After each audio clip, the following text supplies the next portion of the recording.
you. Visit me in the corner of me, and you'll touch me, and then you cage me.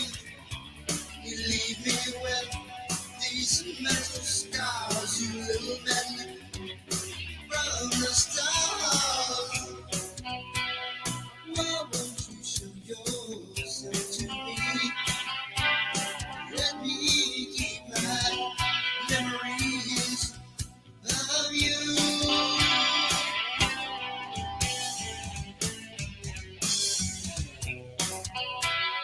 Why won't you show yourself to me? Let me keep my memories of you.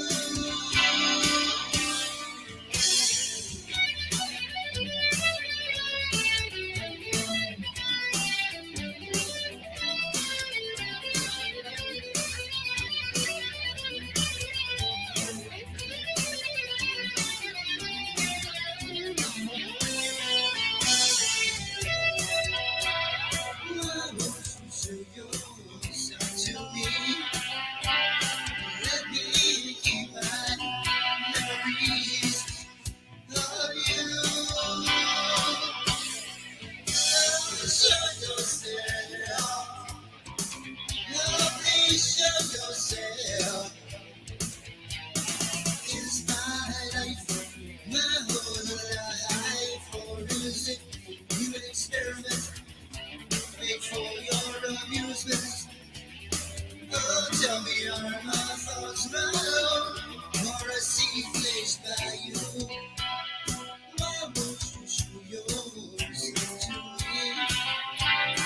Let me keep my memories of you.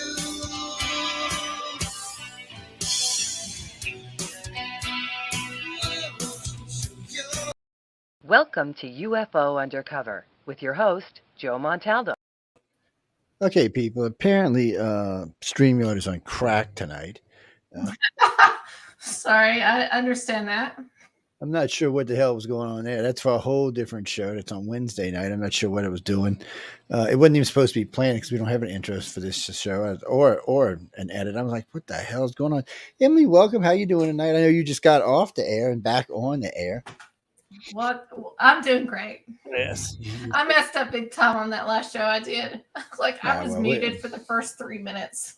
Oh, Lord, I hate when that happens. I've done that Yeah. in the past where I've muted. I know one night I had two really good guests on and we were talking away and somebody comes in like 15 minutes and we can't hear you. I'm like, what? And I looked down and I had opened the mics. I was like, son of a bitch. I mean, that kind of stuff just irritates you. You hate to waste guest time like that too. Cal, actually, we're going to talk about several things tonight. The Valencia thing we're going to talk about. Okay. So we're going to talk about it. So we're not going to get that in depth. We're going to get some in depth, but we're scheduling a panel for, I believe it's the 18th or the 20th of January. Big panel. We're going to bring all the material out, all the data out. We're going to have all the good hosts on. We'll invite Emily. Everybody's going to be there. And I can tell you now, it's probably not going to be a fun show for the other people. I don't know how to explain it. What do you mean other people? The people who are doing it is what I should say. Now, I got a ton. I mean, I announced I was talking with a friend of mine last night from another show, and she's been sending me stuff. Well, matter of fact, to be totally honest about this, I wasn't even paying attention. I haven't been watching the news that much lately for that kind of stuff. And a friend of mine who hosted another show goes, "What do you mean you haven't seen us?" I haven't seen us. So she's been sending me stuff for 3 days, which is nice. It helps me catch up. But I was busy doing other stuff, and we got a lot of things going on, company wise. My company's really all of a sudden crazily busy in the holidays. It used to be in the old days, we always got off from the second week of December all the way through the first week of January. But unfortunately, it doesn't work that way anymore. Since Katrina, we're just always busy at the holidays and people get rushed and, oh, please come do my house now. And can you put my floor in before Christmas? And yeah, you can put your floor in before Christmas, but it's going to cost more, because I wanted to take the week off or a month off or whatever. And I don't always get to do that because, well, people, it costs money to take off a month, and I lose money when I take off. So I got to spend a bunch of money because it's December and I'm not working. So it's a thing. Plus, I learned I got trigeminal neuralgia, which I'll do a show about this in the future. How horrible of a disease this is. That somehow I contracted. I'm going to tell you, when you're saying all this stuff with the holidays, I don't know if you've seen this story I posted about it. that this family goes and celebrates Thanksgiving, and on Thanksgiving Day they all wake up to start fixing Thanksgiving meal, and the aunt dies. The aunt is dead at the house, and so they call a nurse or a nurse of the family, friend nurse. They come, yep, she's dead. Well, we figured that. So then here's the number you got to call, and well, the mortician or whoever they call to come get the body. It's like, this is Thanksgiving. We're with our family. We'll come later. So this family sits and has Thanksgiving dinner and everything with the dead body in the bedroom. Oh Lord, I don't even know how you do that.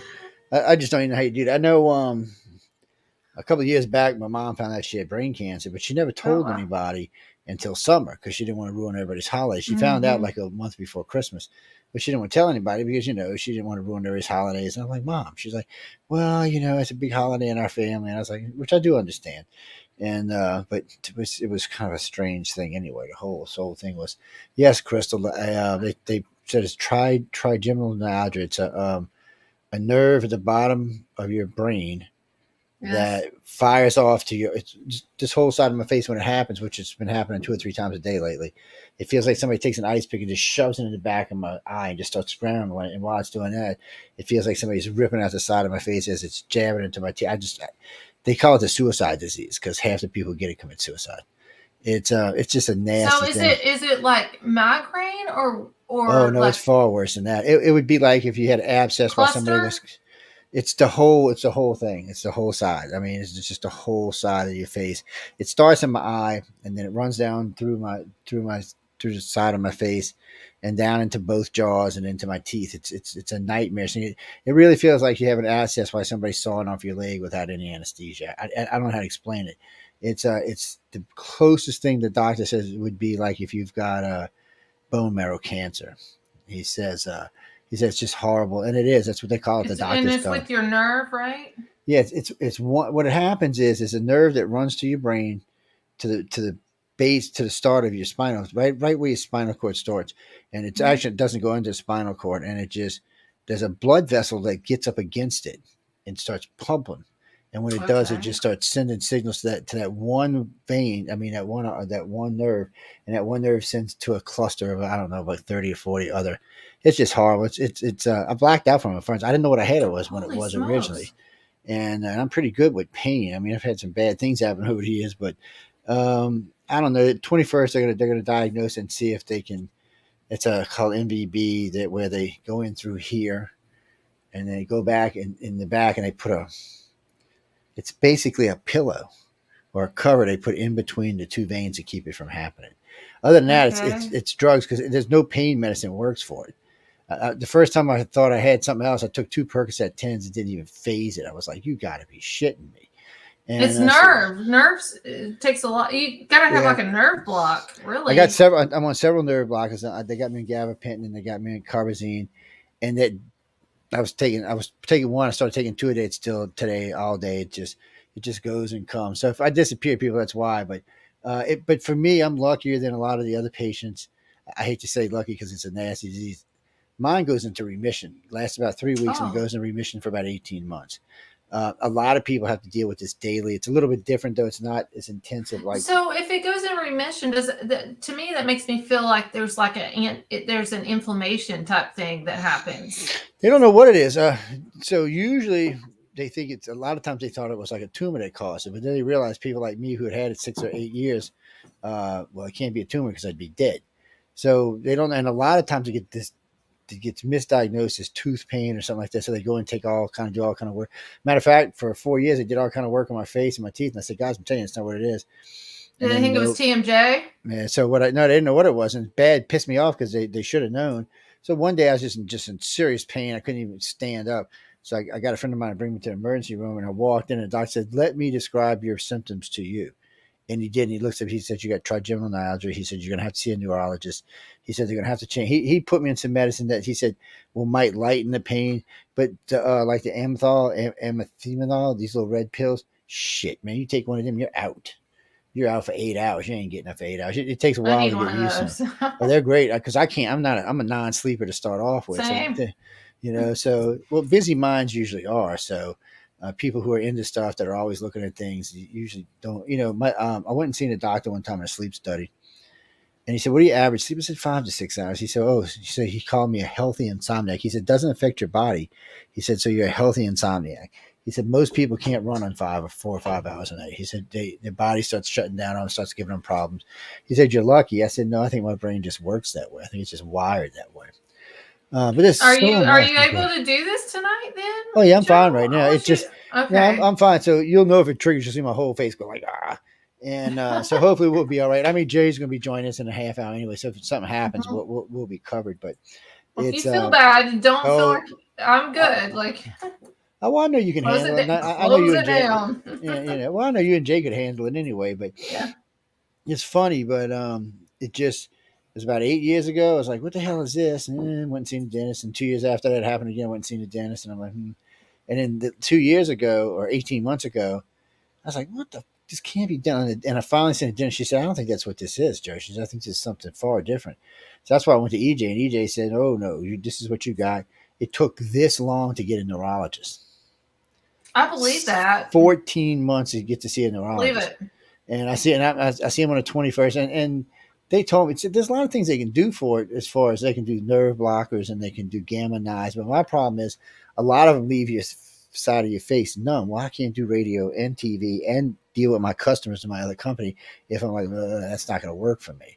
So I got either options of being on heavy drugs or the MVD. So that's probably what's going to end up happening. But he told me, he said, because eventually he said, they'll have to put you on pain meds. He said, but Joe, he said, it ain't the kind of pain meds you can get up and go. He said, you're going to take one. He said, you're not even going to take one. He's either going to dissolve it in your tongue so it's fast acting, or they're going to put a place where you can put it into your system immediately. Because you can't, if I took one right now, if it started hurting, by the time the pill got in, my face would already have quit hurting. So it would have been a waste of a pill. So it's just one of those things. So it has to be fast acting. He said, there's only certain kind of drugs that do it. He said, they F you up. He said, you might as well just sit down. Do you have any triggers? Like, I know I have cluster migraines. Mm-hmm. So I see things happen like a day before I get one. So if I start seeing those things, I take medicine. Do you have triggers? Do you know when this is going to be flare up? Sometimes I do. Sometimes I don't. Like, I walked in a friend of mine's house the other day and he was smoking pot. And for some reason, and they tell you on the boards that actually pot can help it. Obviously, it's a trigger for me. It's which sucked, because if it would help, I would be happy with some CBD or something, but something like that. But it's just a trigger. And I was like, you got to deal with it. And well, people, I know, John. It's just one of those things you got to deal with. I mean, I have a busy life. I went to work yesterday. It triggered 3 times at work yesterday. I mean, so that's basically 3 hours where I couldn't do anything. But I still had to go. I got customers I got to deal with. I had to go in today. I didn't have a choice. Is it stress induced? No, I haven't been that stressed lately. And I'm taking, I got muscle relaxers done. I'll tell you one thing. If I take the 2 carbazines and wait about a half an hour, and take a muscle relaxer, when it does trigger, it doesn't seem to be as bad. Okay. And you can wrap a hot rag around your head, and it kind of brings it down a little bit too. But it gets so intense sometimes you just, And I worry because I drive back and forth to New Orleans. Like the other night, I was driving back and it triggered coming back from the city. I was like, oh, shit. So, I'm doing 80 miles an hour and your whole face is like, no. It sucks, people. If you get it, I feel for you. That's all I can tell you. But there's a lot of news. So we're going to get into a lot of news. We got to talk about Elon Musk and Valencia and all these poor kids being dressed up like porn stars. I mean, first off, when I seen these ads, I was looking, really? Kids? These little kids. It gets deeper. I know that, but I mean, it gets way deeper than that, and that's why we want to do a panel on it, because it's just we'd have to dedicate like 3 of these shows just to get how deep this actually goes. It's different owners and different things going on, and then we found out that George Soros is buying up all the Christian Latino stations. Oh, the Latino stations. Yeah, so I mean, there's just so much going on here that's anti for us, And now I will say this: Elon Musk kicked all the pedophiles off of Twitter, so we got to give him thumbs up. He went ape shit. I mean, he went ape shit. I don't know. What does he consider a pedophile to him? Well, because there's still some on there that's still there. Well, no, if they've been even an inkling, or if they've been associated with a company or anything with it. I mean, he kicked off like, I think it was 26,000 people. Well, That's Ari a lot. Emanuel is one of his biggest comrades, and he's a big, huge pedophile, and he didn't kick him off, and that's why he kicked Kanye off, because Kanye's last post was Ari hitting Elon in the back of the head with a water hose. So I made a Twitter post that says, I think Kanye hit a sensitive spot with Elon. What does Abraham Lincoln, the guy sitting in front of Pee Wee Herman, and Elon Musk have in common? Have you ever read Elon Musk's Manifest for Mars? No. Okay, child anything you get the death sentence for. He's not playing with this. Elon is not the person people think he is. This man is way different than he is. He supports New World Order. No, he doesn't. He's anti-New World Order. Matter of fact, he wore a suit that says New World Order on the back of it. He wore a suit that said NWO, but that wasn't New World Order. No, it was in Latin. It meant New World Order. Well, I know he doesn't support it because he just brought down half the New World Order in the last 2 days. So he can't be supporting. Him and Kanye are messing with this. Well, no, it's just ain't got nothing to do with Kanye. He's bringing down the U.S. government and the British government. He wants to put chips in our brain, dude. No, you don't want to put chips in our brain. Yes, he does. No, he doesn't. I've listened to him talk about this. He said, no, he doesn't. He likes to screw with people. And I tell people all the time, don't take Elon so seriously, because Elon does like to screw with people. This is who Elon is. Elon is brilliant. He unveils the brain chip that's going to be like a Fitbit, and he does conferences and everything. It's Neuralink. Oh, you're talking about Starlink. Starlink's going to be a phone anyway. No, that's going to be a phone. That's not going to be in your head. That's going to be a phone. Hold on, I'm going to show it to you. Let me show you. He was talking about this yesterday. He said he's going to bring a phone in because the only way you can put a chip in someone's brain is with AI, and he's anti-AI. He doesn't believe AI is good. He thinks AI will destroy to allow people the world. who are paralyzed to operate technology such as smartphones and robotics. Well, that's a whole different thing. That's not the same. Oh, wait, hold on.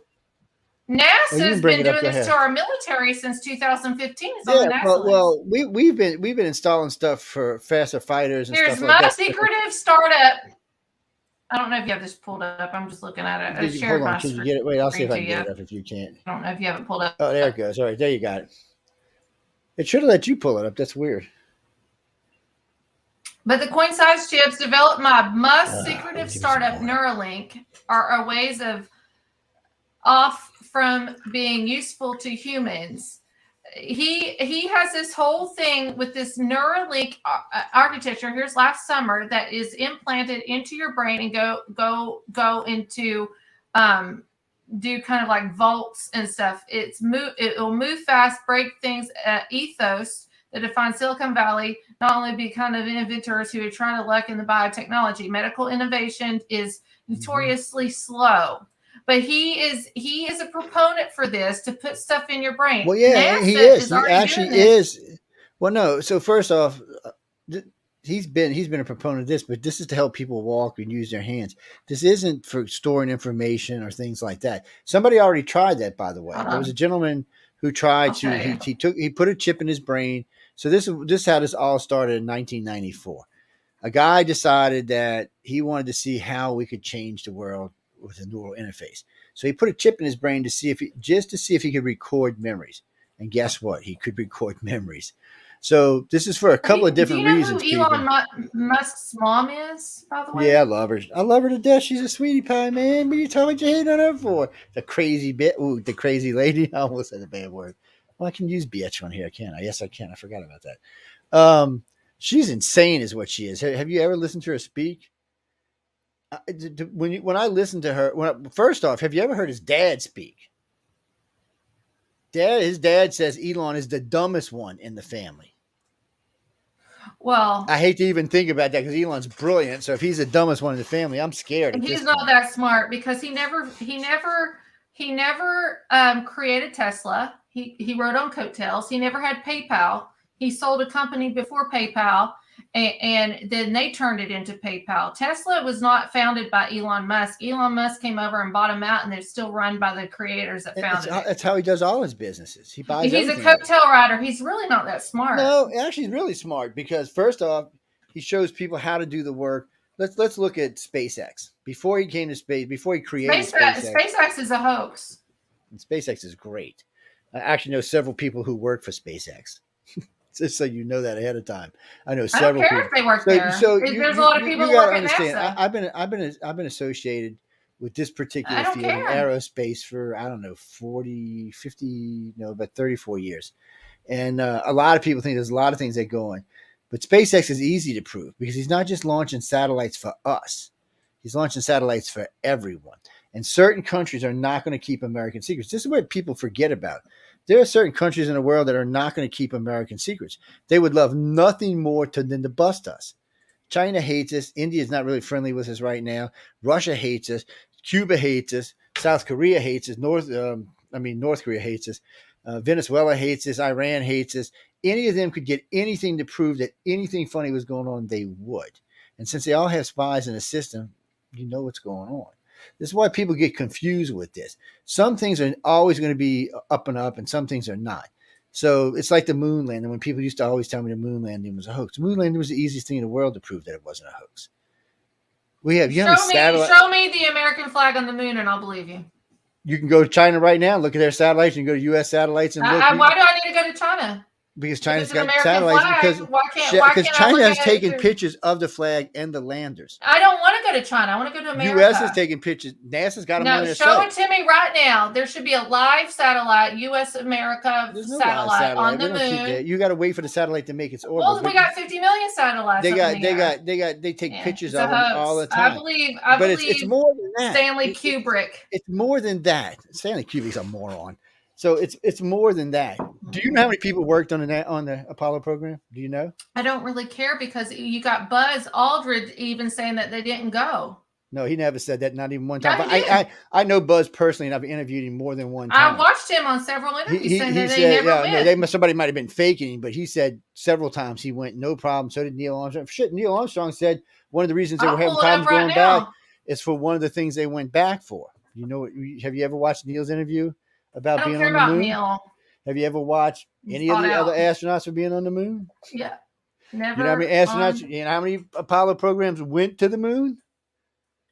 From 11 to 17. Well, it's been a long time since we're even went here. Here, Buzz Aldrin confesses we never went to the moon. Here's a video. Do you want me to show it to you? It's him right here, plain as day. If you want me to, hold on. I got. Well, I'll tell you what. I was sitting across from Buzz Aldrin at the Washington Press Club in 2009, and you can go watch that video where he said he went to the moon. All you got to do is go over to Stephen Besset's site and take a look for yourself. Let's just see. I mean, his contract must have been up. And I don't even know why people have such a hard time with this. There were 240,000 people involved in building the space program, and 40 countries tracked it, and some of them were not friends of ours, including China, Russia, and India. Any of these countries would have busted us easily if we did think. Matter of fact, Russia would bust us today if they get busted. So would China. It would give them superiority on the world stage. I shared a screen to you. Where is it? Oh, hold on. Share a screen to you. Hold on. Oh, I see it. I got it. Wait. Oh, there it is. Hit play. You got to hit play. I can't see it. Okay, you ready? It won't let me hit play. You got to hit play. I'm right here. That's not an 8-year-old's question. That's my question. I want to know, but I think who is this guy? Because we didn't go there, and that's the way it happened. That's not Buzz Aldrin. And if it interfere, if oh, come on, things stop. Keep what that be? Well, I guess we can try it again. Try to play it again because it's I don't know what it's. I can show you all kinds of other videos. That guy right there wasn't Buzz Aldrin, by the way. Hold on, I'll pull it back up. Like I said, I've met him in person. Okay, well then Buzz Aldrin has a twin. No, Buzz Aldrin has a twin then. So it's a stand-in, let me just pull up a Buzz Aldrin.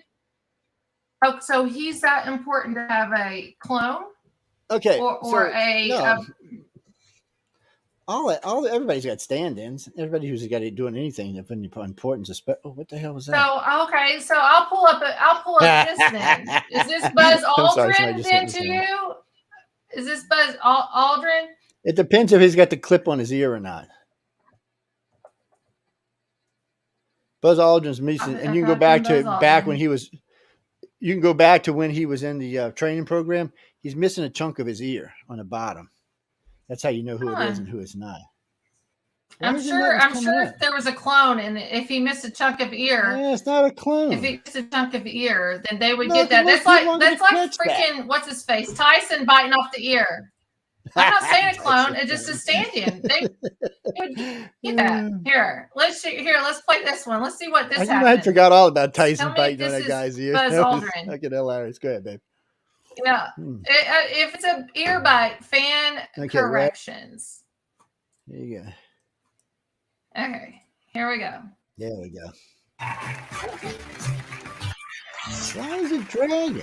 If you don't know, this is a segment where we try to find mistakes on our show. Okay. There we go. So far, hundreds of challengers, not one winner. We don't make mistakes. A fan with the screen name Animation B.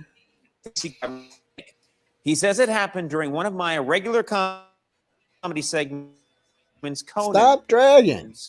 Hello, you there on your show in your video segment. By the way, I did not. Identify people. A picture of Buzz Aldrin with a Batman mask over his face helmet. Famous images where everyone is Batman. Neil Armstrong on the moon. Batman. You said that it was Neil Armstrong, the first man on the moon, when in fact the picture was of Buzz Aldrin. So that's an error. Sorry.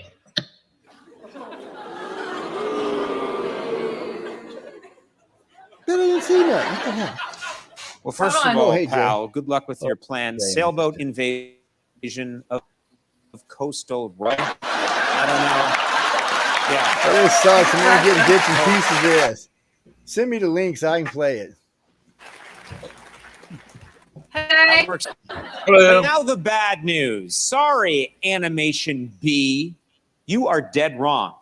That is Neil Armstrong in that photo, not Buzz Aldrin. Now, you doubt me? Well, here's a message from a man who should know. The second man on the moon, Colonel Buzz Aldrin. Thank you, Conan. Hey, That looks like the same guy. I don't see ear problem. That's for the ear. He looks totally different than the other guy to me. You think so? Yeah, his face is squished in the front. He's got these lines coming up. The other guy didn't have so. those. Oh. It's me. Oh, I would be happy if I could hear what he's saying, though. That sucks. Let me see. I'm gonna have to pull it up. I'm gonna pull it up in a little while so I can hear what he's saying.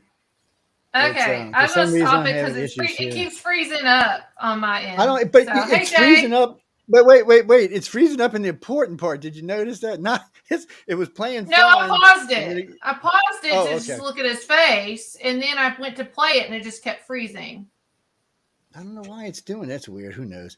I love these guys. I've interviewed. I don't know, 14 of them. I've argued with Joe already tonight. I don't believe in the land. That's good. You're supposed to. That's your job. That's a look. Who said that? Jessica? Cheers.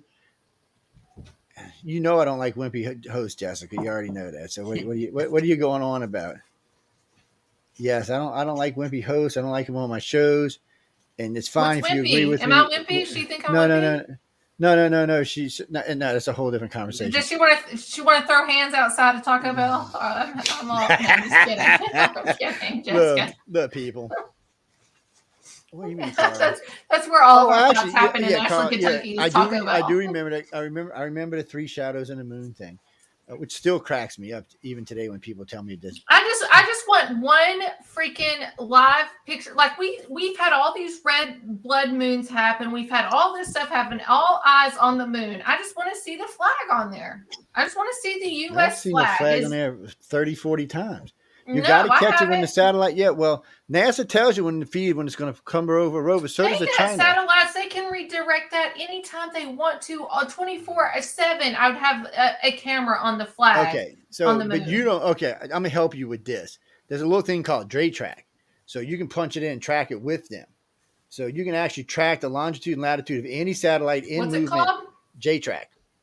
J Track, yeah, like JAY, like J McNicholas. Hold on, let me Nicholas? see. Remind me when I do with it. I'm marginally involved at all. Look. And remind me when I get on the other computer. I'll send it to you. I don't have nothing on this computer. Okay, send it to me. I want to see. Yeah. So, well, wait. This is what we use. So people, I'm glad we were talking about this real quick because this is out of topic. But so when we tell people to track UFOs, one of the things we tell them, there's a plane called Airport Monitor that shows you all air traffic in live time. Anytime you want to look, you can see all of it flying, not just in this country, but around the world. You can track, and you can go back up to 1 year to see where a flight was going and coming from, even military flights. So we tell them to use Airport Monitor and J-Track because if you see something in the sky, you can tell if it's a satellite by going through and using J-Track. And then, ow, sorry guys, I just knocked the hell out of my knee. And but they're great programs for that kind of stuff. But I'll send you because I'm saying I know I'm saying the name wrong, but I think it is just the letter J and track. Have you heard of Monkey Works? I don't think so. He's on YouTube, but Monkey Work. Monkey then Works, WERX. Look him up. He's military. He's ex-military. He's good. I learned a lot of stuff with him with airline travel. People, why you send me COVID? We're not talking about COVID right now. Give me a break. It's Jay, how are you doing, by the way? He's pretty pregnant. Good. I just got out of work, so I'm a little tired. He's pregnant and not sure how he's going to explain that how a man got pregnant, but you know. There we go. It was the alien probe, Joe. Was if you're truly pregnant, then please, when you get your millions, please just I just need 40,000, Jay, just to pay off my house and pay off a couple other little bills I have. I was watching some stupid Doctor Who episode where the women get pregnant by the women and men get pregnant by the men. I was like, really? That's God. And there's no pain when you have the baby. I'm just like, shit, everybody would love that on this planet. Full honkery. But anyway, what do you mean, Carl? What about the three Carl? I love So look, Carl. okay, I'll explain the three shadows to way. you. So you want to know what the three shadows from the lander was, right? You had three shadows, and you're supposed to have three shadows. You have moon, yes, the reflection coming back. You got the earth shadow. Well, the moon's not, it's just a reflection up, but it's not a shadow. You got the earth shadow, you got the sun shadow. And guess what? The lander had lights and created what? A shadow. Yes. It's not that hard to understand. All I want to know is the dark side of the moon. Is all I want to know. Oh no, we don't want that's a whole nother show. That's a whole nother show. It's the best Pink Floyd album out there. So yes, it millions and millions of copies. 1973. Neil Armstrong actually said we had no business on the moon. That we were told not to go back. Buzz Aldrin said they never went, and we got. But the funny part is, we all watched Bud get in the capsule. We tracked it all the way to the moon. So unless he got abducted by an alien. I just want to know how in the world back in the day that they were able to talk to the president from the moon. That's all I want to know That's too. Just radio. Well, also the cell phone technology was available then, but only to like military. So that could also be an explanation. Yeah, but I mean, standard radio wave. I mean, they're not that far off. But he used a dial-up phone when he was doing that. So was that how that was back then? No, he was talking to NASA, who routed it up to the moon. Yeah, they had some pretty badass satellites and some pretty badass dishes going at that time. Look more into that. It's and you know, and the funny part to me is what we had 8 or 10 astronauts that actually went on the moon. So it was 11, 12, 13 didn't make it, 14, 15, and 16. Was it 17? Yeah, 17's the last one, allegedly. Yeah, so it's 2, 4, 6, 8, 10, 12 people who went to the moon. Do you think we were the first people on the moon? What do you mean, people-wise? Yes. Yeah. Okay. Let me rephrase this properly. This generation of humans was the first time we went to the moon. Now, what do you mean this generation? I'm a millennial. Have you ever heard of a thing called? You are not a millennial. I'm a millennial. So if you've ever heard of a thing called O-parts, obviously there was advanced civilizations here before us. O-parts? O-parts, out of place parts. Yeah, out of place artifacts. Yeah, so we find stuff all around the world and pieces of coal or inside of geodes that's impossible. They're 2, 3, 5 million years old. Very like advanced the pieces hammer, of technologies. millions of years old rock. Yeah, gears made out of battery. titanium. Are we talking like about giants and stuff like that? No, this is just standard thing. And then there's a thing, out of place artifacts. And then there's a thing called the map of the creator that the Russians currently have in their possession. It's a Pravda always map. the Russians. They want to brainwash us against the Russians. So they found this map. It was a cover stone, is what it was. So somebody found this cover stone and they cleaned it all up and they dated it. It dated back to 25 million years. Now, this was a resource map taken from an aerial view 120 million years ago. It wasn't us. We weren't here. Hold on. 120 million years ago? How did we know that? Because they dated it. You can date stuff. I'm watching Netflix series of that guy, Graham, right now. Graham Hancock. Yep. Yeah, Graham Hancock. So Graham's not really a specialist in this, though. Well, but he's doing a lot of research. Yeah, but he's not a scientist that does this. It doesn't matter. You can't. By the way, I have a lot of college degrees. I have a lot of college degrees, and I'm going to tell you that I am not adverse in many topics. And there's people that are smarter than me that don't have a college degree. He's taking the time. He's taking the time. He's doing the research. He's really, this is his heart in doing this. I just don't understand what you're just saying with this mapping when we don't really have that as a collaboration in other aspects of other people confirming that. We do have other people confirming that. Lots of people confirmed it. Lots of big name scientists confirmed it. The Piri Reis map was found. Hold on a second. I'm pulling out my book here. Tell me what the name of this is. I got to look this stuff up later. This one you can actually track online. Piri Reis. P-I-R-I is his first name. Admiral Piri Reis, and his last name is R-E-I-S. This map is in Eric Daniken's first book, Chariots of the Gods. Is it flat Earth? No. Okay. I'm sorry. No. What it is the Piri Reis map is a geosynchronous map taken from directly above Egypt from I think they said 1,700 miles or something like this. Yeah, it was way up. It's out of space. And the map shows clearly the lines from the top of Scotland all the way down the west coast of Europe. It shows the northern coast of Russia. It shows all of there we go. You have it here. It shows all of Europe, Mediterranean. This is 1513. This is not 100 millions. This isn't the same one Joe's talking about. This is something different, but it's very similar to what he's talking about. And it shows clearly. This is 1513. Is this map?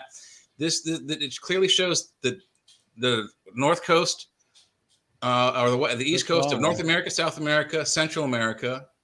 And we were all together. And the coast. No, this is not all together. This is separated. And it also shows the coast of Antarctica. Oh, that's why I typed in the wrong name. Sorry. Yeah, Piri Reis. R-E-I-S. Typed in Perry Rice. Sorry about that. You got Speed Racer's map on his last race. Yes. But it clearly shows lines that could only the way this map was made. It could only have been taken from way up high above Egypt, where the we can tell with you saying this, we can possibly say that we have had advanced technology in our generations way before. Do you believe in a great reset, like the mud flood, the Tartarian Empire? We had, but somebody did, and it's not us. It's not well, when I say we, I think of the world. When I say not the United States. Let me help the listeners with this. So humans are 2 million years old. You want to argue, you can say 4 million, but 2 million years old. Okay. Humans? So there has been 5 incarnations of life on this planet since it was created. And so it took 63 million years from the last creation to us for us to bloom. Now, the creation before that was 326 million years. So it's almost positive that advanced life evolved there. Just before that, the same thing, 250 million years. More than likely, advanced life evolved there. So we're trying to say that, just because we can't see it today, it's not true. But when you find out of place artifacts, it just backs up the story. They found a cob and a piece of coal. Artifact is the anomaly statues? No, the oldest artifacts is the O parts. They date back several million years. Some back 100 million years. The map dates back 100 million years. The problem is there's also footprints that date back to the dinosaur era. Hold on, are you saying 100 million as an over exaggeration, or no? That's what it does. There are literal footprints in rock of human footprints inside dinosaur footprints. That is impossible to fake. Yeah, you can't fake that because. Well, I believe that. I believe So that. that's Jay. 100 million years ago. But the time frame Or is more. what I'm questioning. Yeah, well, dinosaurs ended at 70 million years ago, so they were around for another 300 million years before that. I don't know if I necessarily call them dinosaurs. I call them giants. Whatever. They were big beastie They're things also walking not around all our planet. extinct either. Well, we got Loch Ness Monster, right? Yeah, well, we got alligators. In Scotland. Those exist. The coelacanth still exists, and people still hunt it. Well, the rhinoceros, by the way. Crocodiles and alligators are considered dinosaurs, Well, but also there's technically so are dolphins in because they were around Mbembe in 300 million Africa, years who is ago. a brontosaur or a stegosaur. I'm sorry, what did you say, Joe? Go ahead. Wait, what? I was listening to Jay. Well, I was listening to both of you, and then I heard Jay, and then I was like, what was Joe saying? Well, not now. My brain got off into something else now, so. I'm gonna be back really quick. My dog, I don't know if you heard him or not coming in. He needs to go out. I'll be right back. But don't be talking about. We're gonna talk about you while you're going, girl. My ears gonna be right. That's right. We're gonna talk about you while you're going. It's yes. Well, they call it. Some people call it the Pravda map because Pravda did a big article. Pravda is the Russian, I guess, media, world media. Yeah, they're like the foot of Russia's media. I don't know how to explain it, but they're just Russian media. Well, they're Russian everything. It's not just media. They cover a lot of different things. So some people call it the Pravda map for some reason. I have no idea.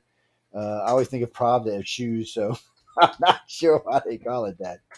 It is funny though. These maps have been around for a long time. There's so many things we found with these parts so far out of there. There it is, right there. Here, let's share the screen this way so everybody can see what it says.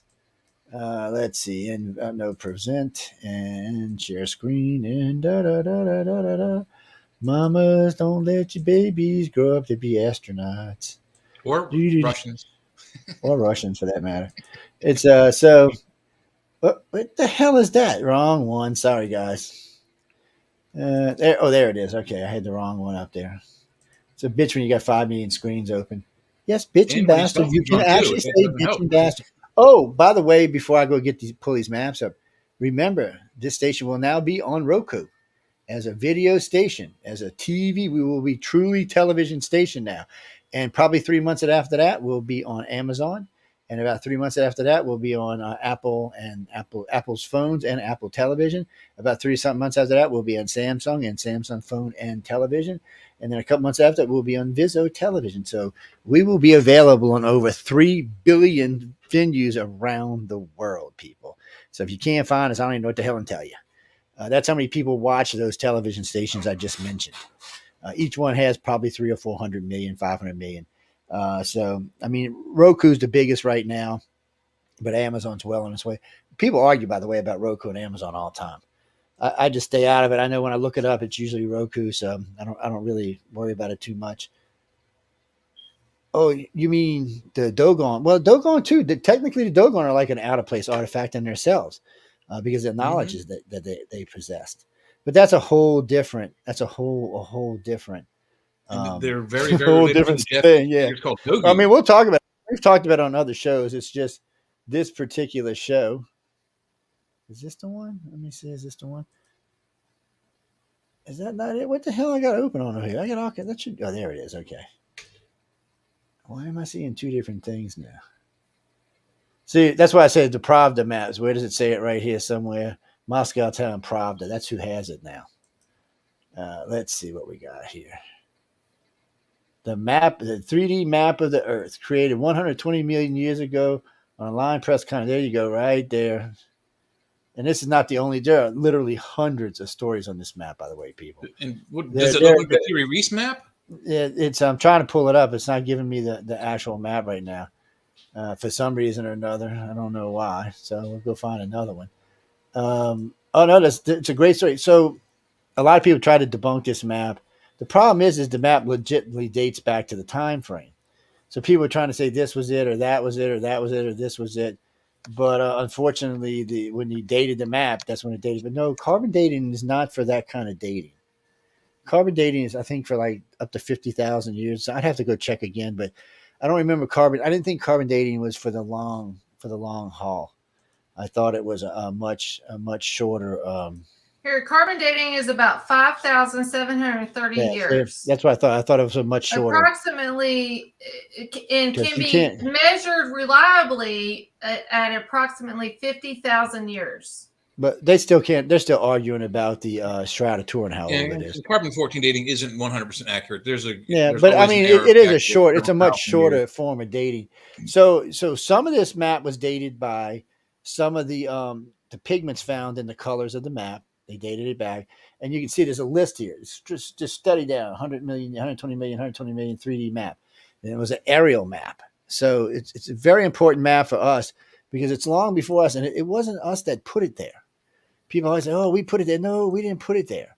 Somebody else. I want to know what the countries and continents and all that stuff are named. Then I never heard of this.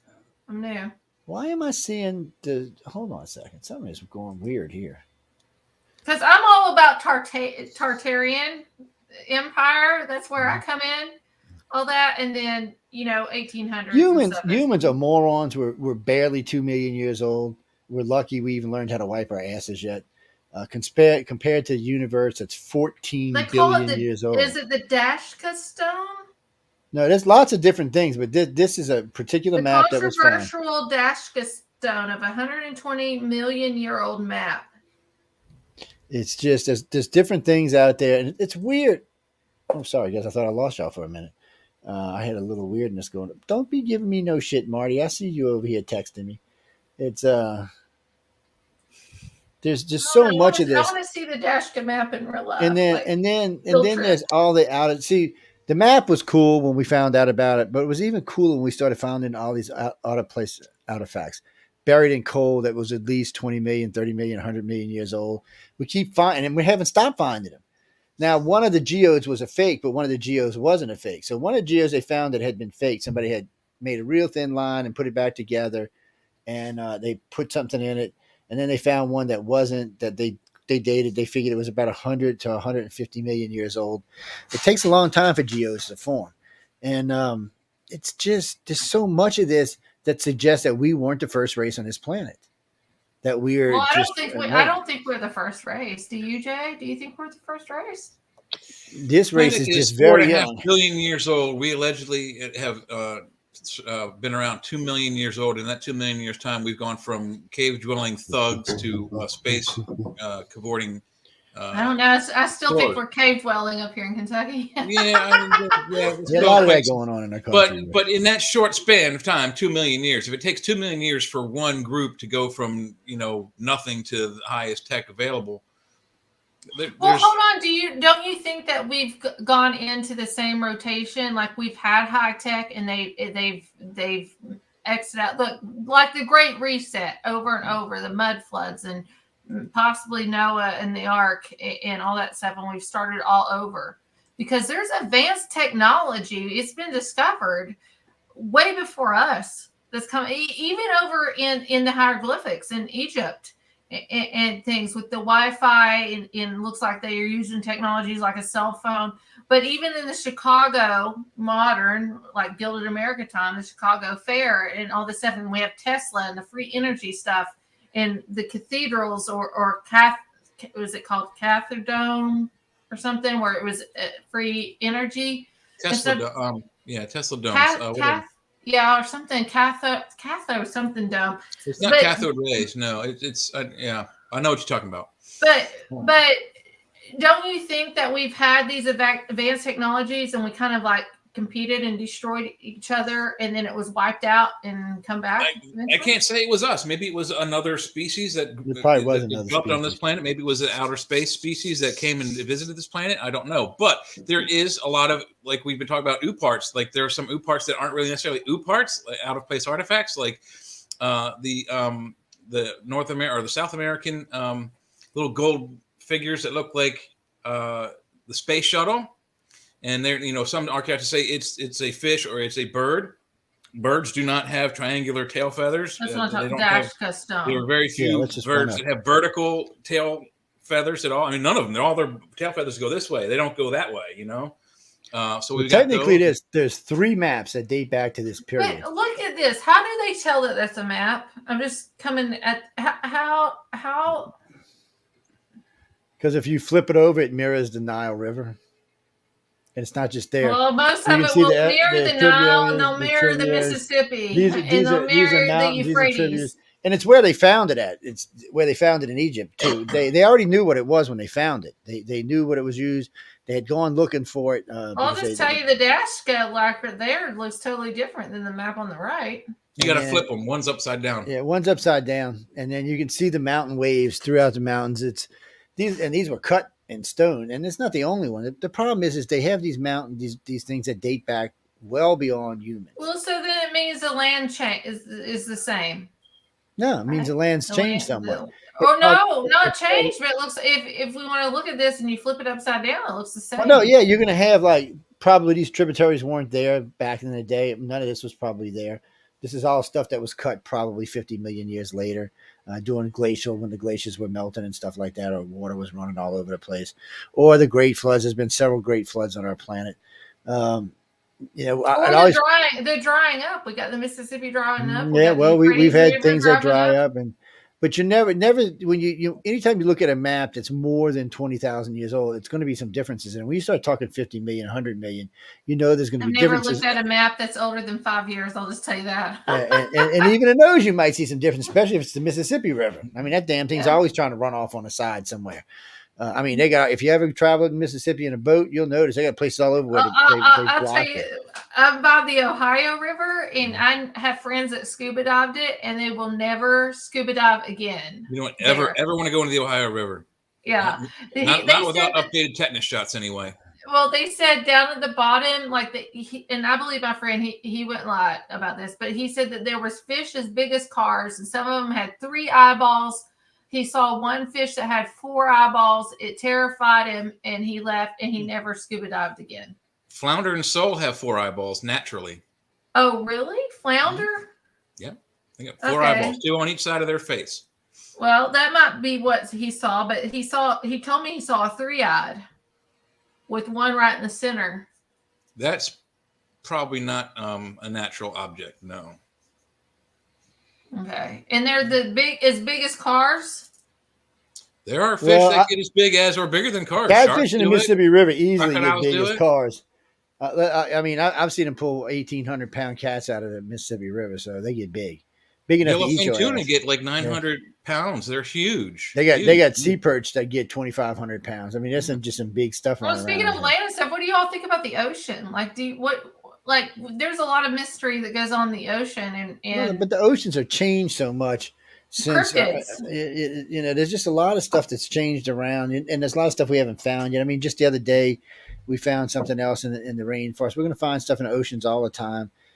Just too much stuff on the planet, and there are new things being created even now as humans just destroying other things. Nature just has a way of creating life.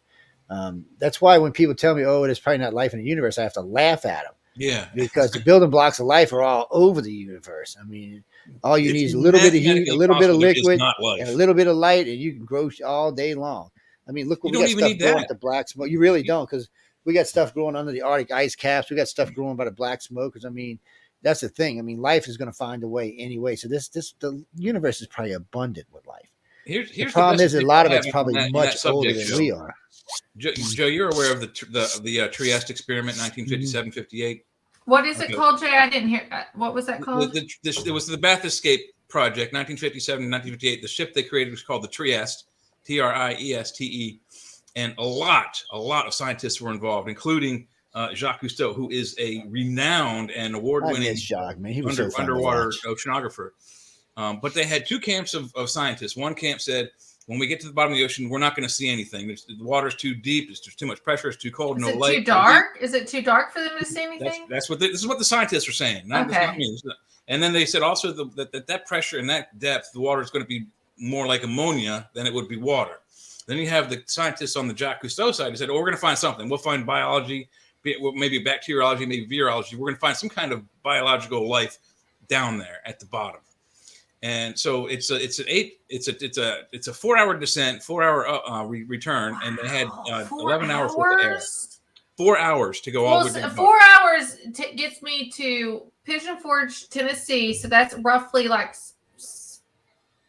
515 miles or something like that. They're going 8 miles to the bottom of the trench. Holy and the smokes. descent, and they have to stop at certain levels to get their bodies used to the pressure, or they will explode. So it takes 4 hours to get down. 4 hours because they had a 1 hour to 1.5 hour window to explore, and then the rest was ascent back to the ship. When they got down to the bottom 4 hours later, they scared what they imagine as being either a sole or a flounder type fish, a bony fish, not a cartilaginous fish like a shark, but a bony fish. And this fish kicked up a lot of silt and dirt, clogged their monitors, clogged their cameras, clogged their machinery, and they couldn't stay too long. But they found an actual living creature 8 miles down. And what we found since then is an enormous biological ecosphere down there. There are jellyfish, there are crustaceans, there are octopus type creatures, there are living worms that, I don't know what they call them, but there's the big red worms that come out of the ground.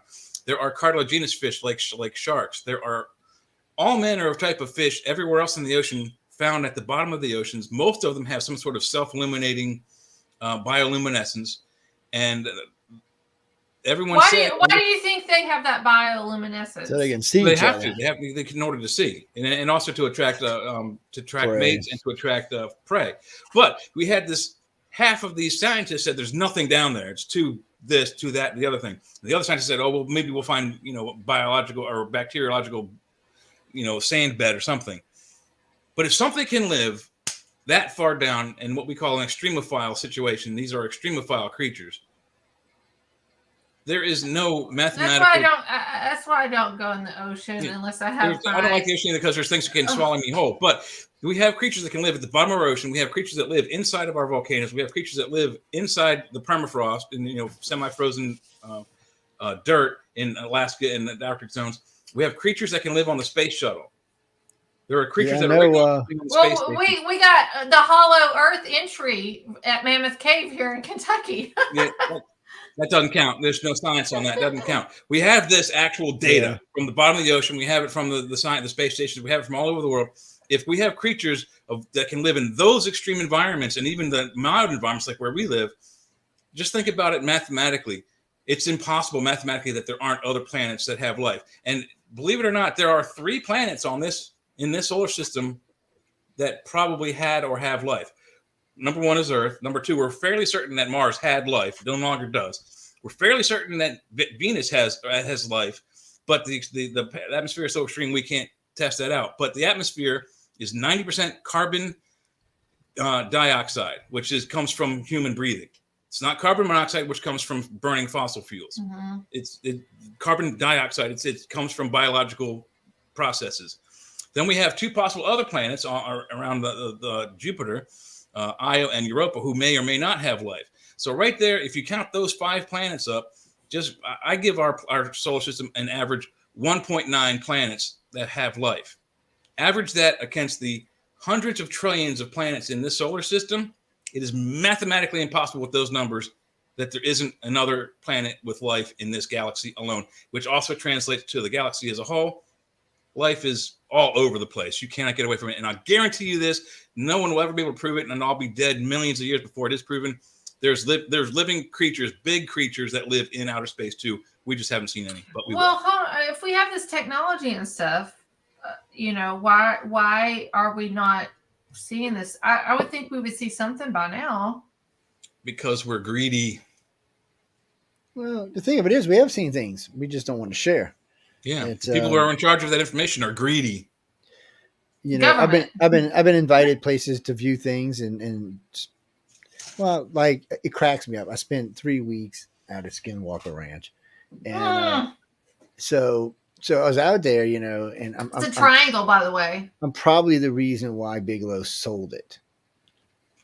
Because first off, it was a military testing ground. Well, it wasn't a military testing ground, but 105 miles. Military is behind Skinwalker. Well, the military owned it. You know the military owned it, right? Well, even if they owned it or not, like they own all of these triangles, top things. Alaska Triangle. Okay. Bermuda. It doesn't matter if it's a triangle or not. 50 miles away, we were testing nuclear weapons. Here's something. No one has ever talked about the laser technology the military has or the psychoelectric weaponry that has been accidentally released. And I almost think that has a lot to play in when they're pushing this 5D crap. Back in the early 90s, we were invited to witness what they would call, they were holograms in the skies. They were making like Native Americans and Indians. And then through Beam? Is that Blue Beam?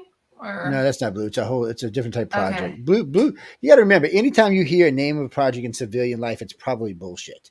Or okay? That's why I have the B system. Yeah. So what happens is they release things for you to get, especially researchers to get caught up in, because most researchers don't take the time to look deep enough, and most researchers don't have the connections that some of us have, so they're kind of stuck.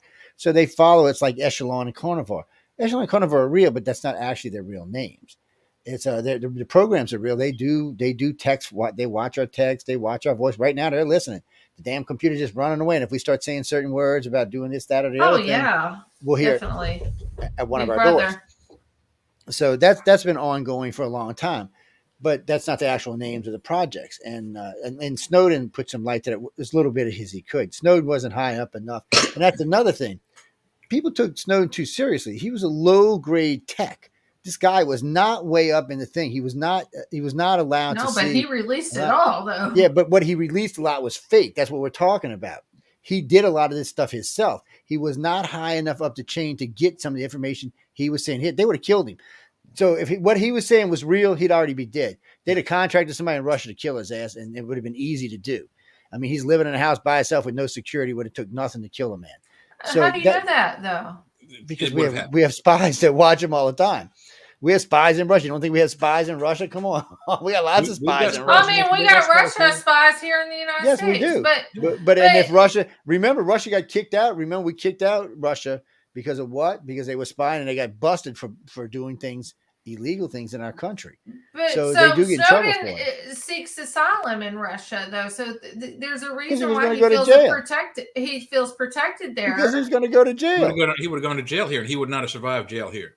Yeah, but you can always take don't you think he did a good from a civilian standpoint? Do you think that because it revealed the Stingray technology and stuff, which is most of what I seen Snowden release was BS. I mean, I have a class 10 security clearance, and I'm telling you, most of what I'm way high in what he's got. And, are you Q? We're not getting into what I am, but it's just I'll just say it's like 5 levels above. Where the president stops. Yeah. Q is a CIA operation, in my opinion. But it could be CIA, but all I can tell you is I'm regularly watched. For complacency. That's all I can tell you. But even if it's basic for you, it's a big deal for me because I'm just a basic taxpayer in Kentucky. Well, that's what I'm saying. So Snowden was good in the fact that he woke up America. Okay. Unfortunately, a lot of what he was feeding America was BS, but that still doesn't matter because he woke up. More than to me. Julian, on the other hand, Julian, it's why they used this stuff on him to make him sick and all, was because Julian did possess things that could be dangerous, but he never released those. He was smart. Had he done, he would have been murdered. They would have cooked him right then and there.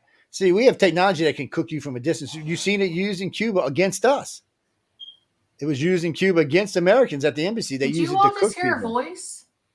I heard a squeak, actually. I heard a squeak, but I heard a man's voice. It wouldn't be the first time somebody talked and broke into the show. You have a bad smoke detector out in the hallway there. You might have heard that. I heard that, but I heard a man's voice. It wouldn't be the first time somebody broke into the show.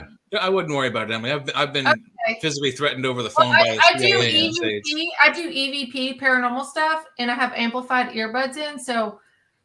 Yeah, no, that probably wasn't EVP. That was probably one of John Tex or something going. Oh, well, we're listening. I heard a man's voice. It was deep. Well, once we just crossed into stuff that we're talking to Snowden and Julian Assange. So we crossed into stuff that Echelon flagged us, and a real human picked us up and is now listening.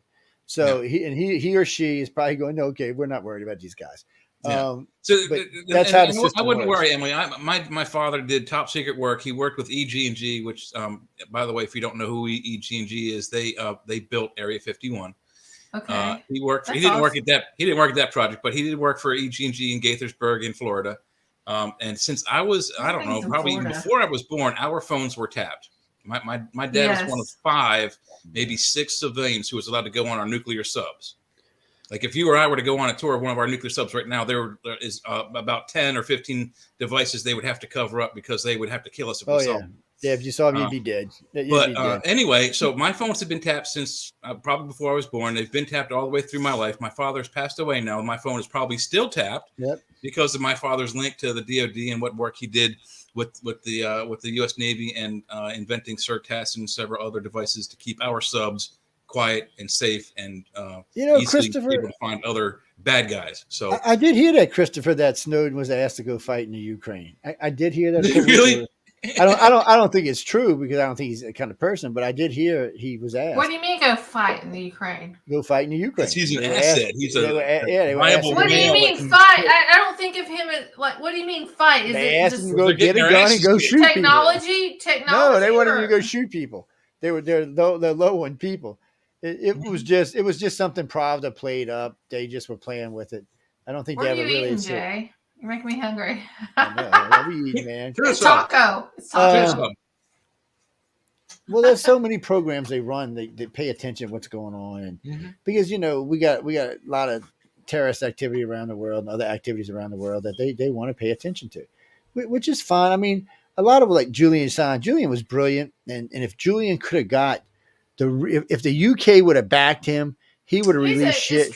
He's a strict journalist, though. That's what I'm saying. If the UK would have backed Julian, he could have released stuff that would have done damage to the US for 100 years. But he couldn't, and he knew it was going to happen because they wouldn't have just killed him. They would have done some nasty stuff to him, and he knew what was coming. Well, if he gets extradited back here to the United States, you know, like Mary, what's her name? What's her name? Mary, what? I can't remember her name. The one, the 18-year-old that released the stuff, and then all of a sudden he turned into a girl, and then we released him out of jail. Obama let him out of jail. Oh, the military lady, the military guy. Now, yeah, this was a weird thing. Most of what he released was bullshit, but he did release one realm of agents' names where they were located at.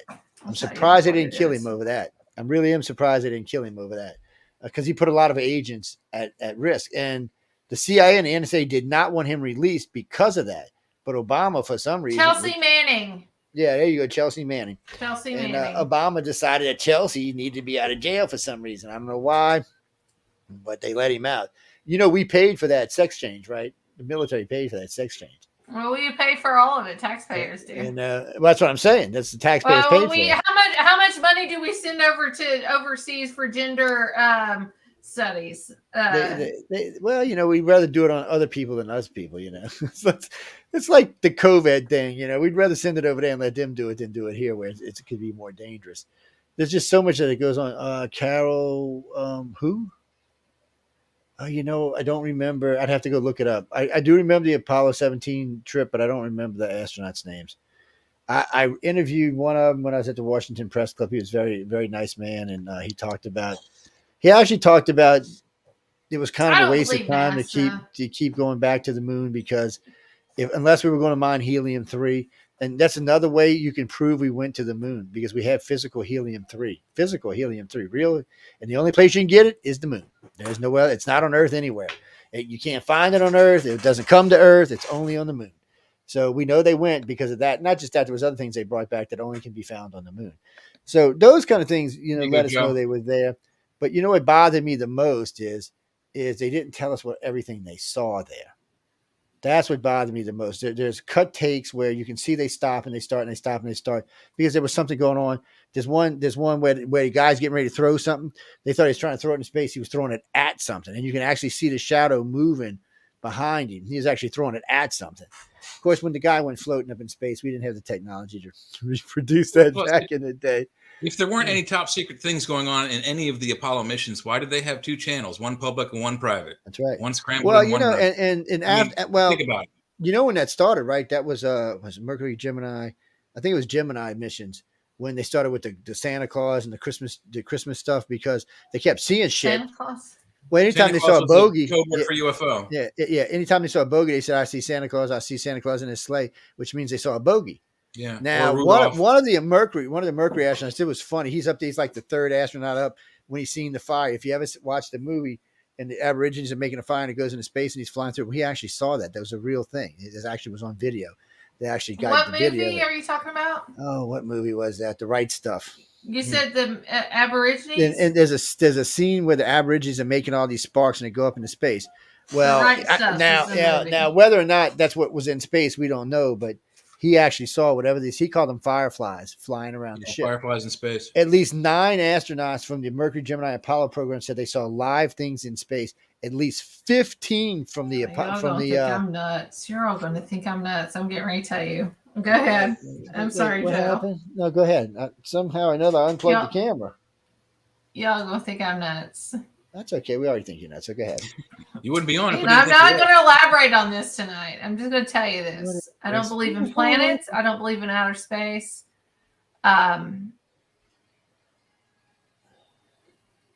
What'd you be? I don't believe we landed on the moon. I believe in the firmament. I'm not a flat earther. You're the kind of person you're going to burn in hell. You know that, Jay right? is getting up and just leaving. I am not a flat. You know you're going to burn in hell, right? Hold on, I will tell you this. I don't think that I'm a flat earther, but I can understand where they're coming from in many aspects.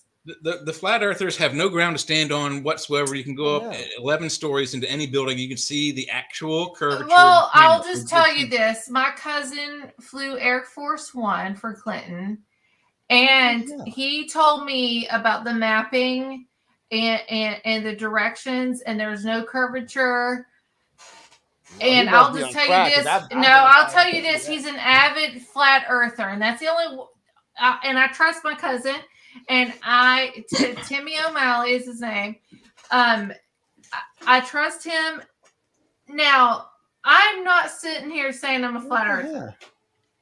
I just need to research this a lot more. But I will tell you this for a fact, in my opinion, in the stuff I've researched. And I don't want to go any further in this. I want to talk about other stuff. But I don't believe in planets. I don't believe in the universe. The black hole stuff NASA put out. And deals with the firmament and the water and all that kind of stuff. I can explain that if we want to talk about that on another show. Yeah, we'll set it up for another. Oh, there I am. Okay, sorry. Okay, set up for another show. Back off. But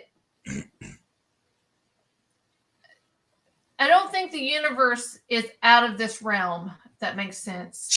Why would you not think that? Are you limiting the creator? You're going to burn in hell, girl, if you limit. No, the creator kept it because you got to. If you want. So this, I always love this when people limit the creator. The creator is all everything. If you want to keep it as the creator, in my opinion, the creator is God. Yes, and God mentions it more than one time that the universe is vast. The universe is here, but it's in the realm between us and the firmament. And it talks about we battle with principalities and those in high places. It's not the heavenlies. It's within the firmament. So here's the thing. So I got a question for you. I got a question for you before you go any further.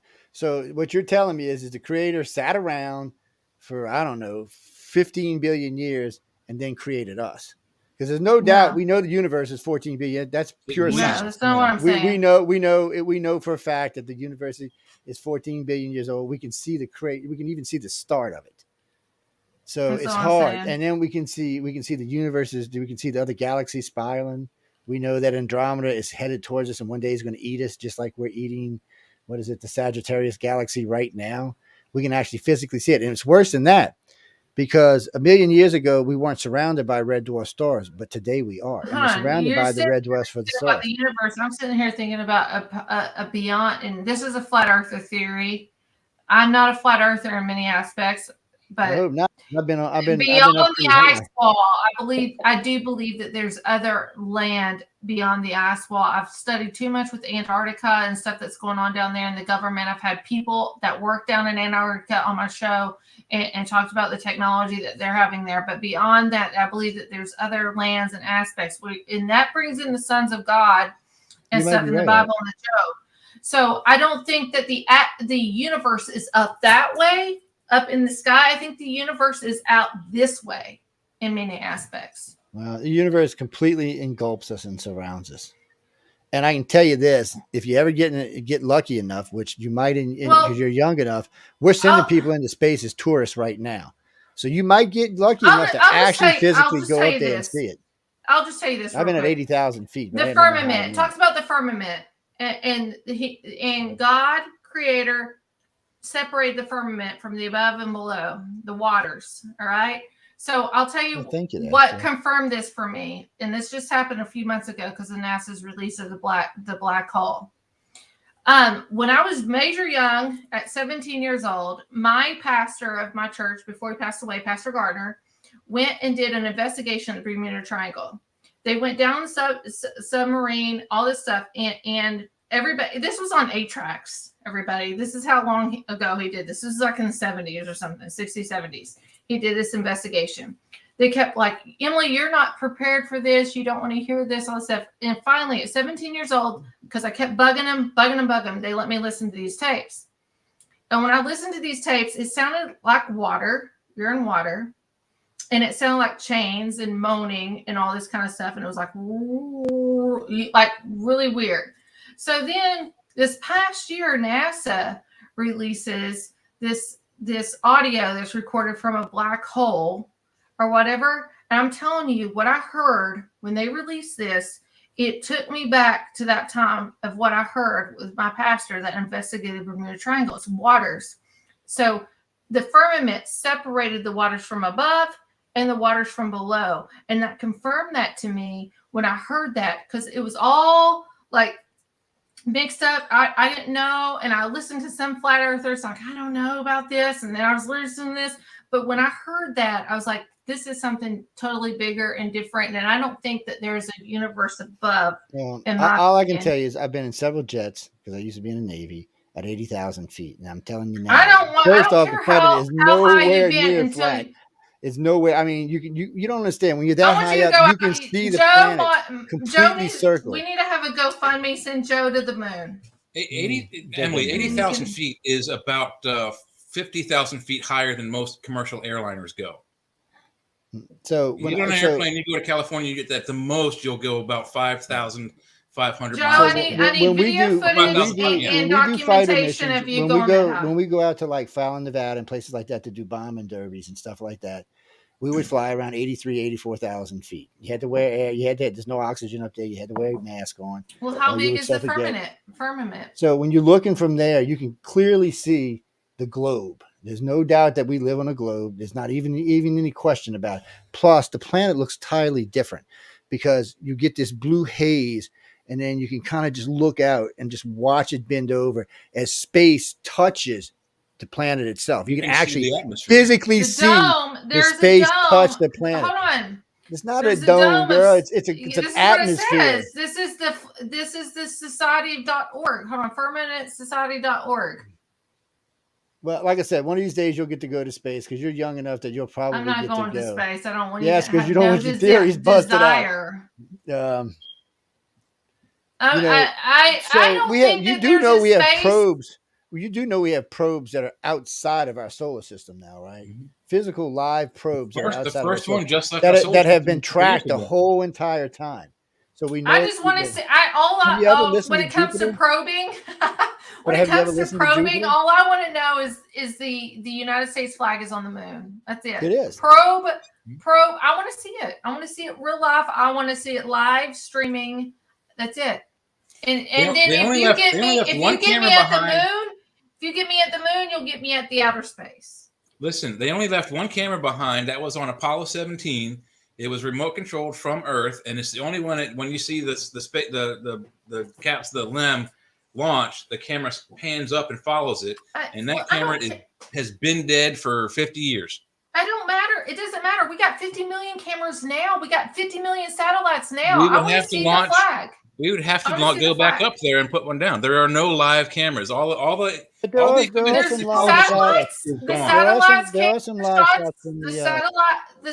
can't get the shots of the flag. There are some. There are some. They get shots of the lander, get shots of the flag. It's like when my friend of mine said, I watched live stuff. One of my favorite things was a friend of mine told me, the flag waves and there's no atmosphere on the moon. That's true. There is no atmosphere on the moon, but the flag does wave. All the flags wave.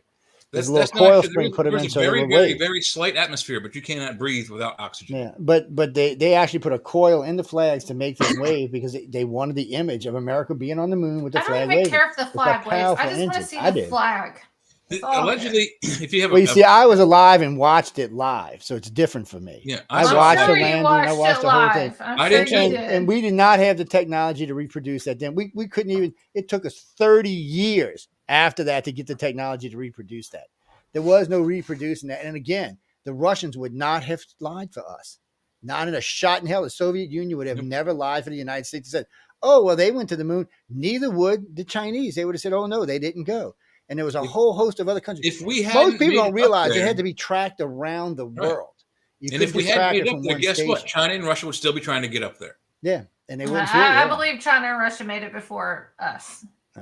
Russia wishes they did. Yeah. You don't understand what the symbol was of that back then. That changed the world. Huge status symbol. Huge. If Russia would have got it, it would have been favored to them. If China would have got it, been favored to them. But we did it. And that's why the world looks at us the way they do. Because we are the ones that went to the moon. We are the ones that changed the world. And it was a very significant symbol at the time. And it still is even today. I mean, that's the whole reason we went. We didn't go for no other reason but that. Are we going with the listen, this is before my time. Oh, Jeffrey. So the moon, I thought there was no wind on the moon. There is no wind on the moon. So why is the flag moving? Because it's got a coil, but you can go to NASA and see it for yourself. They ran a coil up the thing and across it because they wanted it was a significant thing. They wanted it to move. They needed that shot. You can also see when the first flag is planted, when Neil is planting it or Buzz, whichever one's planting it, you can see he's physically shaking it, trying to get it into the base, and the flag is moving because he's trying to shake it and get it into its holder. But it was designed from day one to wiggle. That's what it was designed for.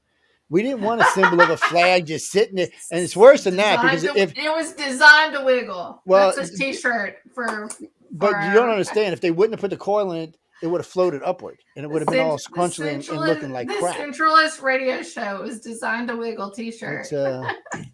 With 1/6 gravity, it would not be flat like it's supposed. So you wouldn't be able to see the whole thing. It's like you said, it would look like a crumpled piece of paper. Yeah, we just want to kind of crawl up. That's why they had to do it. There's reasons. These people are brilliant. And let me tell you what. What's his name? Here's another question I have with the moon landing. This is a millennial question because I am a millennial. So, okay, we sit and look at the moon from my house. I've done plenty of blood moons with it deals with biblical prophecy. And I've sat and watched a lot of them, especially the last 4 or 5 years. I see a lot of stars. So you're on the moon and you're landing on the moon. Why is there no stars in the background on this moon landing? There isn't enough atmosphere for the light to bounce off of anything. So that you cannot, the only light you can see is that which comes from the sun and what bounces off the earth. So the only thing that you can see from the moon is the earth and the sun. No, that's what we can see. The cameras cannot pick up the stars because there's no atmosphere for the. Oh, he can't see stars. Froze up. He froze up. Yeah. So if you're standing on the moon, you can see lots of stars. But if you ever notice, even in the space shuttles today, or even in DARPA's one that went over, you're not going to see them because the way the cameras are designed, they have to be outward pushed. So like the space station has them mounted out, so away from the sun and away from the light. So they pick up some stars. They pick up a lot of shit moving around up there too, which is kind of weird. But the way it was set on the moon, we couldn't see them, especially with them old black and white cameras. It wasn't a shot in hell we were going to see them. They couldn't pick up the light. Not designed to do that. But if you were standing on the moon itself, yeah, you could see plenty of stars. It's just the way it was set up. Today's technology would have a hard time. If you're standing on the moon yourself, then would you be able to see shadows? Yeah, you got the shadows. When the sun's hitting you, yeah, absolutely. Or if the sun's hitting you, or the earth light's hitting you. If the sun is hitting you and you can see Neil Armstrong's shadow on the ground, would you be able to see the flag's shadow on the ground? Yeah, you can see it. There are pictures of the flag shadow on the ground. Anything hit by the sun would cast a shadow in the same direction. Now, if it's over the top, you're not going to see anything. But if it's on one of the sides, you will see something. So it just depends when the pictures were taken. There was lots of pictures taken too. There was lots and lots and lots. And there was also camera footage taken from all the landers, which was great. You know, there's lots of camera footage of that. There's camera footage all the way from. What do you mean landers? What do you mean landers? There's moon landers left on the moon. Oh, moonlanders. I was thinking back here. So the one consists of two parts. There's there's the module that the astronauts live in, and then there's the landing body, the platform. So when they launch back to the command service module, they leave half of it behind. So China was actually the first one to release live video footage of the landers on the moon. They went up there thinking, okay, we're going to go see if this is true or not. And they went by and they found all the landers, matter of fact. And they were actually showing you in live footage as their satellite was going over. And in one of them, which is great, you can actually see the shadow of the satellite going over the lander as it's taking the video. It's cool. And if you don't believe that, you can also, Emily, with a 10 power or higher telescope here on Earth on a see it yourself. 5 days, you can find those spaces. I don't care about the spaces. I just want to see the American flag. That's what I'm talking about. If you use a 10 power telescope, you can find those places on the moon where we have machinery left. Jay, then let's do some big moon watching together live, and let's find the flag. But you gotta have a satellite. I mean, here's something else: is that if the moon landing happened and all this stuff was live, I was not alive. I was born in 1981. And thinking about this from a government point of view, and if I was the government, I would not want all this stuff leaked out to the public people. So do you think that there was a hoax entertainment wise? They didn't have the technology to do it back then. It's not a technology they possess. There's no movies. Well, I mean, I think maybe we could have landed on the moon a week before and they filmed it and they released it. No, because live. You don't understand. It was live on television. There were 40 different countries tracking this by satellite. They were tracking it with their dishes. There's no way to lie about this. There's just none. And there's no way you're going to keep 200,000 scientists quiet about it. Somebody would have broke out by now and said, we didn't land. Buzz says we never landed. Yeah, and the only time I heard Buzz was and there's some really great footage of Stanley Kubrick making a moon landing in a studio somewhere. I don't buy it. Yeah. I saw the first moon landing live. I was 3 years old. It's one of the only things I remember from the 60s. It happened. They didn't even have color back then. It didn't even have color television. It was a black and white screen on every level. There was just no way to fake this. There's just no way to fake it. They would have. I mean, look, I think the country, if they thought they could have faked it, might have tried, but they couldn't. And there was too many people involved and too many people do you watching. all know about the land in Canada that has been actually people have like cropped and overlaid the moon atmosphere, the moon groundings, and compared it to the land in Canada that they say that is actually the moon. Yeah, and some places in Arizona where they tested the landers because the terrain is very similar to what's on the moon.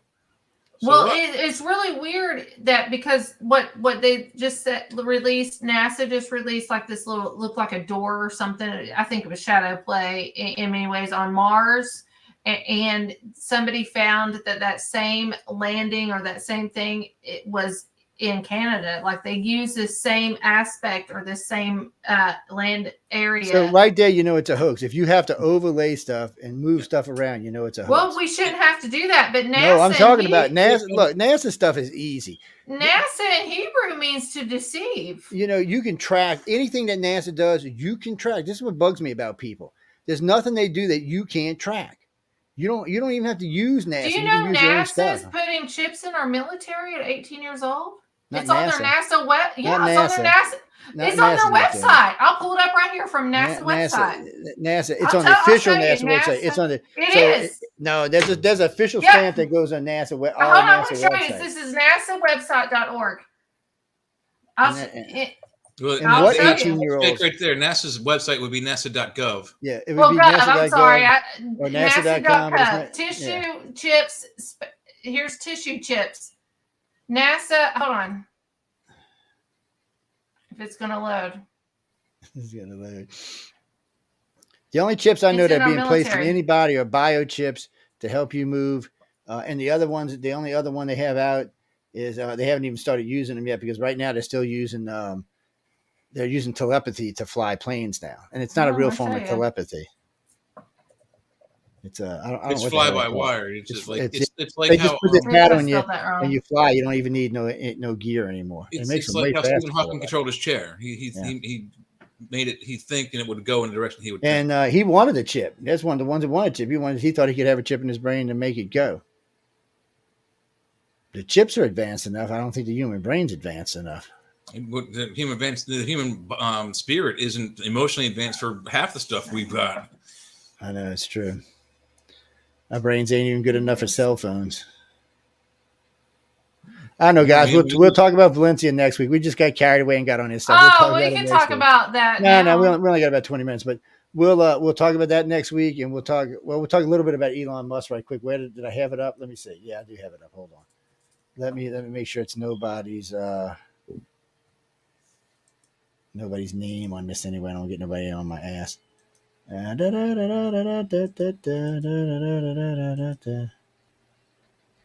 never really liked Elon Musk's name. It sounds like a flavor from Old Spice. It's not going to let me do it.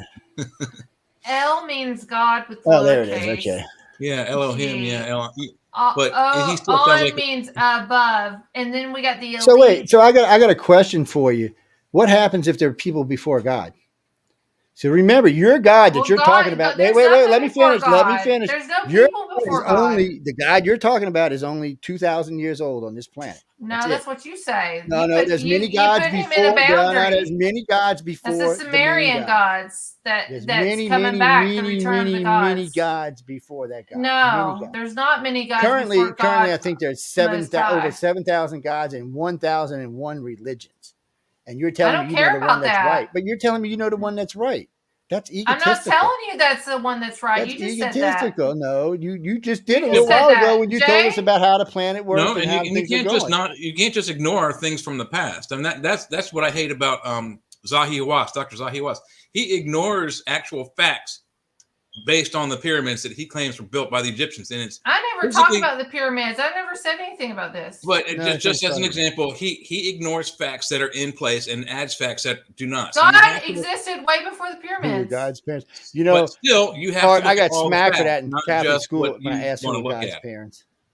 God existed way before any of that. Yeah, and when I asked who created God, I got smacked in the mouth. By the way, no one created God, in my opinion. Yeah, something. God was always there. He was omnipresent. God is probably the universe made manifest. And what I mean by that is whatever created the universe became the universe, because the universe is so large and so big, it created us, all the different aliens in the universe, so it can understand itself. It got so large and so big that it forgot what it was, and it created all these little cells so it can make it manifest to figure out what it was. The universe is vast. We're talking hundreds of trillions of galaxies. Numbers that we can't even come up with as far as how many lives out there. There's no beginning to God. Our brains can't even fathom those numbers. There's no beginning to God. Yeah, well, something made the universe explode and become. So whether it was God or whether it was something else or whether it was just a chemical reaction, we won't know until we all die. But I always warn people, don't put limits on the Creator, because you're liable to find yourself in hell when you cross over. And you can't just ignore. I don't think God's gonna appreciate when you put limits on him. He's gonna say, "Wait, you think I only created you more?" Let me ask you a question. You just accused me of limiting God, though, Joe. I never limited you limit God because first off, you think we're the only people God created, the only vast. No, I never said that. That we're it. I've never said that. We got the sons of God. We got giants. We got Nephilim. We got whatever you want to call it. That's nothing. That's all in this lifetime. You put that in my mouth. I never said that. You did. I never said that, Joe. You're speaking in this lifetime. You're speaking in the creation of this planet. Not really, that's what you're creating. Not really. Yeah, the sons of God came to Earth. Could be hundreds and thousands of years old. It doesn't matter. I just questioned the math. The universe is 14 billion years old. And I'm telling you now, we're not the only thing in any means. Not the sons of God, not the friends of God. That we're the only thing. Not the only thing. There's been advanced trillions of lives out there. People that's listening to this, I think that there's been an advanced technology over and over, and there's been a great reset over and over and over again. I've never said that we are the only one. I've never said that we are the only creation, period. Never out of my mouth. I believe that there's a lot more. But this planet, and this is what God created, this planet is I didn't say he just created this planet. You said that. No, you said that. You put it in my mouth. You put it in a bubble. You're the one who put it in a bubble. Yes, you did. You said it several times. I didn't. This is gaslighting. No, I didn't. No, you better go back and listen to what you said. You put it in a bubble. I never put it in a bubble. No, yes, I never did. When you talked about the water being above and the ice thing and being below, you put it in a bubble. No, I said it could be beyond the ice wall out this way rather than up in the universe that way. So what do you think? Something up there just poked holes in a piece of cloth, and that's what you I don't see think every it's night? up. I think it's wide. Okay, first off, it isn't up. It's not up or down or sideways or anything else. We sit in. I never. It's like if you take your Oreo cookie. You gaslighted me, Joe. No, listen. It's like if you take your Oreo cookie. I'm gonna have one Listen more for a minute. If you take your Oreo cookie and you put it in a glass of milk, it's completely surrounded by the milk. As far as the Oreo cookie is concerned, there's no up, there's no down, there's no left, and there's no right. And when you're in space, there is no up or down or left or right. Hold on, time out. As an Oreo cookie, if you dunk me, yes, down, I would dunk you. We would dunk you in there. No, because the Earth itself it's completely surrounded by space. So it's not up or down for us or backwards or sideways. Water. Unfortunately, humans were taught because of hell that there's up and a down and a left and a right, but it's not. In space, there is. Also, to navigate, we had to define directions. I mean, but when you're out of space, there is no direction. Yes, what's that got to do with anything? Well, I'm going to say the spiritual realm is right here on Earth than anything else. I don't think you don't go straight to heaven when you die. You don't go straight to hell when you die. You go to a holding place, and it's right here on Earth. Purgatory? It's Abraham's bosom in many ways, and it's Sheol. And I don't know if it's purgatory, if you want to call it purgatory, but that spiritual realm is right here because we live. Let me ask you something. How about this is purgatory? Right here, right where you're living right now. Husband. That's when I think of what I'm purgatory, I saying. think of Mike's husband. So let's look at the Earth itself and how many pleasant people are here and how many unpleasant people are here. Earth is probably purgatory. You're probably living whatever you did in your last life is probably why you're here right now. You're in purgatory. Maybe. So then if you're in purgatory, then you got to wonder what else is around us. You know, sometimes I almost think that the 1,000-year reign has already occurred. I agree with you. God can't create itself. Something had to create him or her. I don't want to say. I don't want to limit. I think there's a presence that's always existed. Yes, and it was probably more than one. It's God. I call him God. There was probably omnipresent, and there's probably more than one. Some people might call him Hillary, but I call him God.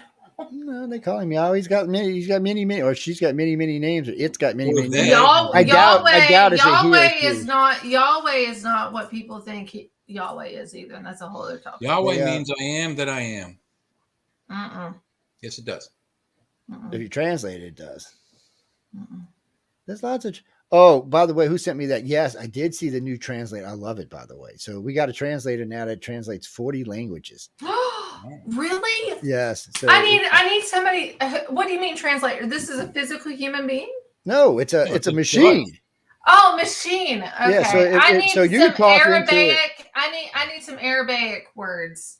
Because so somebody decided. So somebody got an idea from Star Trek and decided to create a translator, which is universal translator. Cool.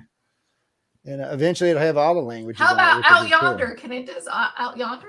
They do everything. Actually, how they about do 40 languages. For pillar? Yeah, they'll probably figure it out. Is Appalachian? You know, that was one of the hardest things when I was teaching Dragon how to speak. My Dragon natural speaking. Hold on, Dragon. What do you mean, Dragon? There's a program I use called Dragon Naturally Speaking. I use it to talk to my computer and stuff.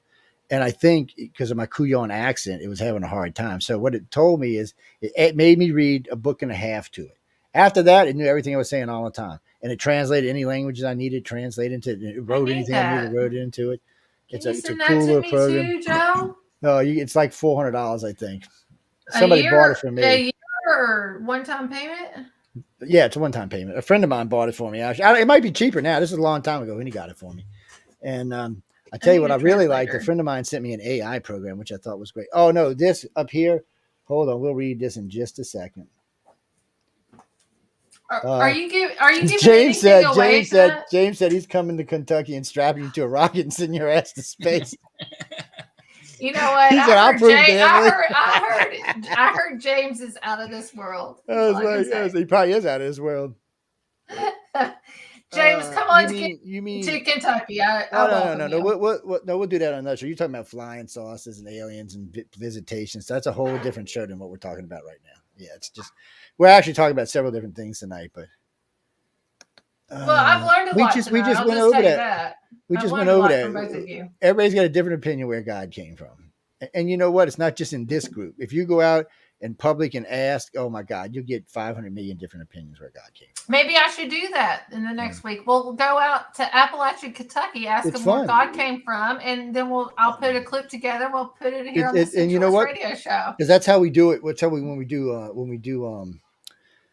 we do testing for psychic abilities. That's what we do. We go to a mall and we'll ask like 100, 150 people who watch, and we just set up by one of the doors.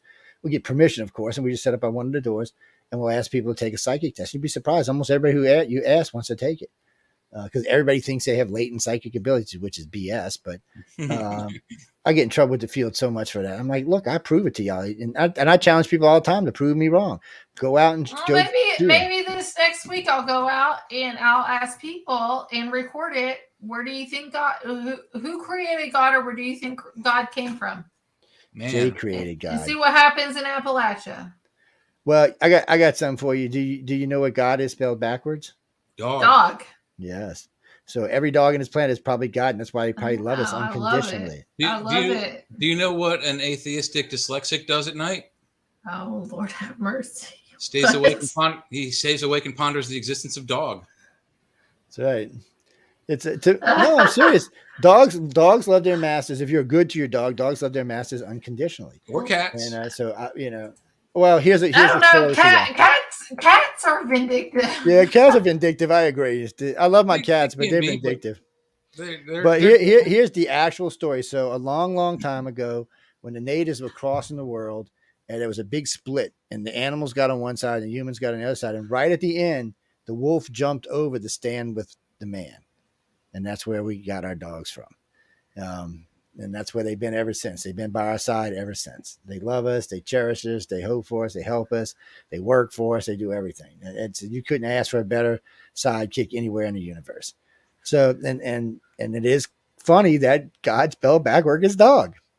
So, I think maybe God broke a little piece of himself off. Well, of each I believe dog all dogs go to heaven. So got plenty of animals. You know what, ladies and gentlemen, maybe that's how you determine if you get to go to heaven, on how you treat your dog. Well, I'm going to double heaven if that's the case. Oh, I am too. We do dog rescue here. Even though my dogs are named GW, George W. Bush, and Jeb Bush, they're still going to heaven because of grace and mercy. All right. No, that's Elon. Hold on, let me bring this up. I had it over here. Elon, I see it now. What did I do with it? Well, I was going to read it, but I've lost it. Elon's supposed to release all the Hunter Biden That's what stuff. This is about. If I can find out what I did with it, is this it right here? Okay, I see it here. 5 p.m. Eastern Standard Time. I'm trying to see if I can read it. It's kind of. I see it. Damn it! Can you read it? You need my millennial eyes. It says, what really happened with the Hunter Biden story? Suppression by Twitter will be published on Twitter, or submission by Twitter will be published on Twitter at 5 p.m. Eastern Standard Time. So then I go over and look at him, and he said here says, we're double checking on some facts. So probably start tweeting in about 40 minutes. And that's the last time I saw it. Yes. Now in the same file, which we're not going to show tonight, there is a ton. Let me pull it up. I'll pull it up. I want to see it. I got a good friend of mine who's been sending me the Balenciaga. I keep wanting to say Valencia with a V. Balenciaga. Yeah, I don't know why I keep wanting to add a V to it. Balenciaga. Yeah. So we're really going to get into that. Not tonight, but we will get into it in the future. We're going to do a panel, but Emily and I and Jay will talk about it either next week or the week after. But sometime, you know what? Maybe not. We're kind of close to Christmas now. I got a letter the other day. Please don't talk about it when it's hot. Yeah, that's true. And I mean, guys, this is just pathetic. I don't even have to say it. So this is weird. Somebody sent me some pictures and I forwarded them to some friends of mine. And then they wrote back to me, what's wrong with them? I'm like, what do you mean what's wrong with them? He said, some kids standing around. I'm like, really? I said, so you don't find anything wrong with that? I said, you ain't friends with me no more, you pervert. And it's just, some of them are less risque than other ones are, but there's so much shit tied into this. I mean, just in this one page, you can't see it right now because I closed the link.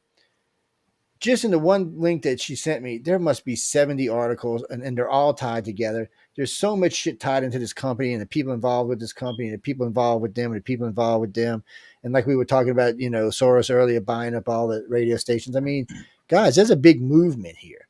and it's a kind of sick effed up movement. I'll show you my Twitter. If you don't care, like I went to. No, it's just I would publish the Twitter, but her name's up there, and I don't want her name up there. So, and I haven't downloaded. No, I'll show you mine. I don't care. People can go over and follow me. Here, your name's up here anyway. I don't care. I get blackballed a lot on Twitter. Yeah. So this is Kanye. This is our Army manual, one of the most. So this is after Kanye posted about this guy shooting. Here we go. Elon in the back of the head. That's the little smart aleck thing. Abraham Lincoln, the guy sitting in front of Pee Wee Herman, and Elon is Kevin Common. They both got shot in the back of the head. Can you blow this picture up of Elon? Wait, stop. Can you blow this picture up of Elon? I want to see something. Because I just seen Elon the other day in a swimsuit, and I want to see what this guy looks like. Well, he's white as Elon. There ain't no doubt about that. Yeah. This is one of Ye's last he looks one. Different. Let's always remember this as my final tweet. So I'm gonna find the other picture I got of him. He was somewhere in the Caribbean, and he looked he looked like Ian, but he looked way different than this guy does. See, it's been bothering me a lot lately. I've been seeing. I'll see one clip of an individual, and then a week later I'll see another clip of an individual, and they're just. It's almost like they're all running around with body doubles. I know some of them are because for security reasons they're worried somebody's going to try to kill them, and Elon might because people might be trying to kill Elon because he came out as a Republican the other day. He denounced the Democrats. I'm a Republican. I don't know if he came out as a Republican. He just denounced the Democrats is what he did. I denounced them too. My relatives would denounce him. Well, I mean, there's been a lot of nasty stuff going on with the Democrats lately. I mean, it's not the same Democrat Party from 30 years ago. No, it's not. Because when I started out in voting, I was a Democrat. And then about 15 years or 20 years in, I became a Republican. And then I was like, you know what? Both parties suck. And I became a centralist because the centralist is a little bit different. We look at the world a little bit differently. You know, if somebody asked me the other day, well, what's your view on abortion? I said, we can have abortion. We just can't use it for birth control. It's just my thing, you know. And you know, look, I don't get into it, people, because I don't like the amount of kids that have been killed. And the other thing that bothers me is if Jay went and punched some girl in the stomach and killed her at 2 months, he'd go to jail for murder. But if the girl went and had an abortion, she's not going to jail for murder. No, that's a double standard, people. You can't say one time that the baby's not alive and then another time that it is. I said, because when you put that guy in jail for murder, you might as well put her in jail because you just said the baby was alive. So it's a messed up system that needs to be corrected. And since guys have no rights at all in this, that needs to be corrected as well. Because if I got a girl pregnant and said, well, I want you to have an abortion, and she says no, I still got to pay child support. But I didn't want the kid. But if she decides she doesn't want the kid, she wants to kill it, she can. Or if she decides she wants to keep it, I got to pay child. See, there's no rights for men in here. There's a double standard there for sure. Absolutely. There is. So it needs to change, especially for young guys, because young guys don't know their asses from holes in the ground. Let's be honest about it. I date that. Yeah. Well, I was young at one time. So I was pretty stupid. I have a lot of. Who's that? I have a lot of Casey. That was Rosie O'Donnell. Actually, I cannot believe. Oh, is that who that is? Oh my man. Yeah, this is Casey Anthony, which is Clint House, which was on last week. He's part of that documentary, but Balenciaga, like CEO, like I tagged her even somehow, like you should look this up. He owns an auction site that sells grotesque art of naked children that have mutated bodies and sex organs for their faces. You can imagine somebody sent me that today, actually. Somebody sent me that, and then another friend told me about it. I haven't personally seen it yet, but I trust the person who told me about it. Oh, it's disgusting. It's just so disgusting. And then that's Casey. People tag me and stuff. Here's Kim Kardashian and Balenciaga and the GIMP masks, which is the sex mask that they use. And this is so bad. Like, there's no hide. And by the way, nobody's talked about this. Joe Biden, non-binary drag queen, nuclear waste guru Sam Britton, 34, is charged with theft after they were caught on camera stealing a bag from Minneapolis airport. And this is a felony crime. Nobody's talked about that. Then we got Nicole Kidman after all this Balenciaga stuff came out, Nicole Kidman posts that she's still supporting them, and she posts and markets their 2023 spring collection. Who knows about Anthony Kidman, her dad? He is a sex trafficker, actually formed a sex ring, got put in jail and everything for molesting children. Nicole Kidman. Cal Richards, I brought this up. Maybe we should look into the Lady Gun photo shoot with Cal Richards. The header was the deadliest diamond. And we know that Hollywood uses diamonds for symbolism. And look at her pins and stuff. She has the all-seeing eye, the children, these clips that looks like stuff for diapers, like diaper clips, groomers. Like this goes, here is Lada Volkova, the designer for the Balenciaga. And I put something on my Facebook page dealing with this. I didn't go in depth on Twitter, but this is her. This is her pose with children in blood and red in her hands. And wait till you see her Twitter page. Disgusting. Well, I noticed a lot of stuff was pulled down off a lot of pages. We were talking about that last night. Here we go. A lot of the stuff was pulled down for the pages. And she went quiet. Where did my damn Facebook page go? I just had it open a minute ago. There's us. I posted about us last week. Hey, how come no one said my head was so shiny? Let's see. No, it looks good. Here's something else people don't think. Balenciaga and Fortnite they work together. This got me going on to a little rabbit trail. What we have, Travis Scott also had a contract with Fortnite. Travis Scott and Astro World and all that stuff that happened. The bondage bears, and then this wording in the article was odd, and it got me down a rabbit hole. What are those luxury purses made from? Human leather. Look up human leather, everybody. In the red shoes, that brings in the red shoes. But Balenciaga has human leather, like stripped faces that they mat and put together on jackets, and it's disgusting. Doggo, here's some. Hold on. Who sent me this about the Trump trial? That's not what I was looking for. Hold on. Doggo. Here's Travis Scott. I went in looking at Travis Scott. Look at the bear.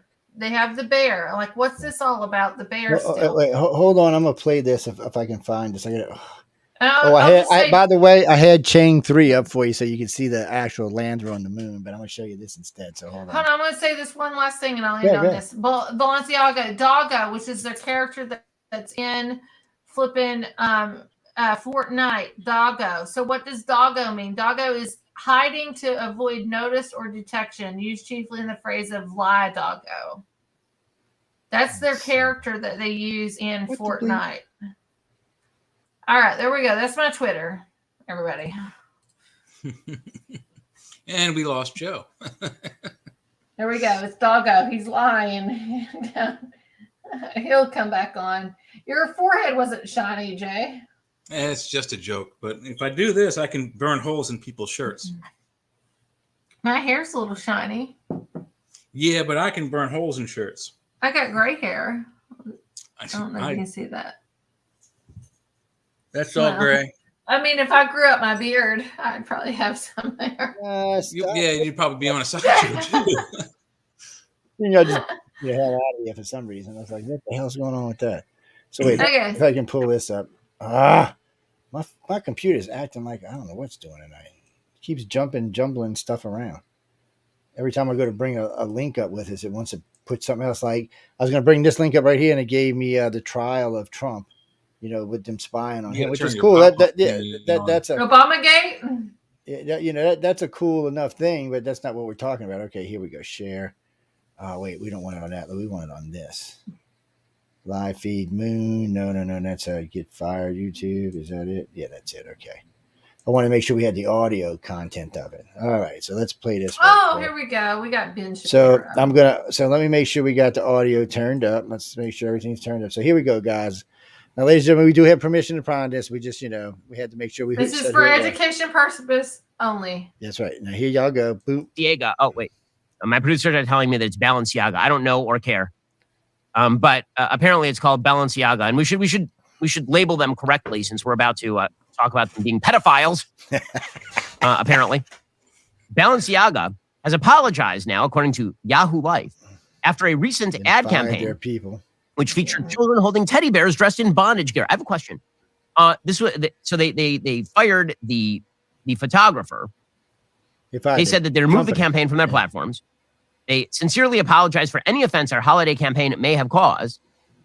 And they also blamed the photographer, who was a person named Gabrielle Galimberti, a National Geographic photographer. Through many different... This is... let's go through some of the images here. Yeah, by the way, this is the Daily Wire, people. We want to disgusting. Give credit, so YouTube and yet, throw us this, off. Are we going to pretend that this thing was not greenlit by HR? Are we going to pretend that there was not any sort of corporate higher-up approval for this sort of activity? Yes, this is legitimately the most sickening ad campaign I've ever seen. I've seen a lot of them. Nobody does so Balenciaga put out this picture of a child. That child can't be older than 4 years old. What I found out, 3 or 4 year old these children work for the same company, and they think it's okay. And she is holding a teddy bear. Parents just desperate dressed in bondage gear up to let them do this. Isn't that adorable? Whereas Hilton a child said with a teddy bear dressed in bondage. But you know what? Probably she was just going to Drag Queen Story Hour, so it's totally fine. He got millions of dollars. Probably she was going to an all ages, family friendly Drag Queen Hour, and she just wanted a teddy bear dressed like the drag queens. What's the problem, guys? I don't see the problem, according to the left. What's the problem? After all, we have to introduce kids to all sorts of life issues and life realities. I want to know what the left finds objectionable. I know what I find objectionable. I want to know what the left finds objectionable. Like the white rabbit. Here's another child. This kid can't be older than 3. Carrying another bear dressed up as what appears to be a drag queen in mesh outfit. The bear also has bondage gear on. And there's bondage gear on the table in front of the kid. Like there's some actual, like there's a dog collar on the table in front of the kid. And it says gift shop. The white rabbit. Nobody looks in front of a small child. I know. Again, maybe this kid is just headed out to a gender diverse parade. Who knows? It could be anything. And then finally, just to make clear exactly what they are doing, there's a picture of a Balenciaga purse on top of a bunch of papers on a desk. The papers on the desk include, when you have a close-up photo of them, I just want to put this out a there. photo of a decision called the Ashcroft versus Free Speech Coalition. Go ahead. I'll pause it for a second. Go ahead. Okay, I have proof for this that a week before all this became viral, when Balenciaga, whatever. Balenciaga. I know. I had the hardest time with that myself. Cut Kanye. It made me go to their website. This is a week before anything went viral. I started looking at this stuff, and I zoomed in. I sent it to 5 people on my Facebook page talking about this. Like, Emily, you going to do video? You need to do video. I said, I don't know. We'll wait and see. And then like 2 days later after that, all this stuff went viral. I wish I did a video, but I didn't. Yeah, we got to do what we got to do because we're in the news. So we got to. Sometimes we're going to get kicked in the ass for doing it, but it goes a lot deeper than case. I know. Struck down a portion of the Child Pornography Prevention Act of 1996, saying that virtual child pornography is protected speech. I would do it sooner, but it's so just to make the quiet part out loud, they're literally stumping for child pornography, and the word sex apparently appears in that particular image like 4 or 5 times. What in the actual world? Folks, using techniques that have been honed and perfected by generations of bladesmiths, Kamikoto knives are crafted only of high-quality Japanese steel. Each Kamikoto knife goes through a rigorous 19-step process that takes several years from start to finish. With more than 100 years of experience between them, Kamikoto's expert bladesmiths shape. Yeah. We'll turn it down while he's doing whatever he's doing here with his bladesmithing. Go ahead, Jay. I'm sorry, I didn't hear you. On the private chat, you'll see I broke down how you can pronounce Balenciaga a little easier. Oh, Balenciaga. Well, you got it right off the bat. Balenciaga. Balenciaga. Come in a beautiful, heavy-duty ashwood box for safe storage. They had a lot under the name of art. Holiday season. Yeah, well, there's so many companies tied to this ashwood box that I've been talking about, and behold, as my buddy's been sending me stuff. See how they gleam. This company is tied to Jesus. Turn it down, Joe. I can't hear you. Honestly, we've used Kamikoto knives in my house because he's still selling. Yeah, he's still on knives. I mean, this company is tied to so many other companies. Oh, hold on. They're tied to Keurig and all this. Hold on, where's my? Hold on. Let me. Go ahead. Let me find my Yeah, Twitter. he's getting ready to come back on. I still think he's talking about his knives. It's yeah, he is. Well, let me just talk real quickly about art and how art works. So years and years ago, there's the homosexual artist Robert Mapplethorpe, and he's an actually very, very good photographer. But at the end of his career, he was selling gessoed poo. He was taking gessoed canvas. The gesso is what you use as a base to make a painting. And he would take a canvas, gesso it, and wipe his excrement on it, and then sell them as art. Now, is that art or is that toilet paper? I swear to God, you can look it up. Robert Mapplethorpe. He was selling poo. That's my alien friends coming to get you to prove space is real. I'm sorry, Jay. Go ahead. He was selling poo on canvas. What the heck is that? I never heard that before in my house. I told you what it was. They coming to get you to prove. They coming to get you to prove space is real. Go ahead, Jay. I'm just saying, I've always been here. Okay, go ahead. I'm sorry. I'm so sorry, Jay. So what is art? What constitutes art? I mean, can you wipe your own excrement on a canvas, put a frame around it in a glass, and then sell it in an art show?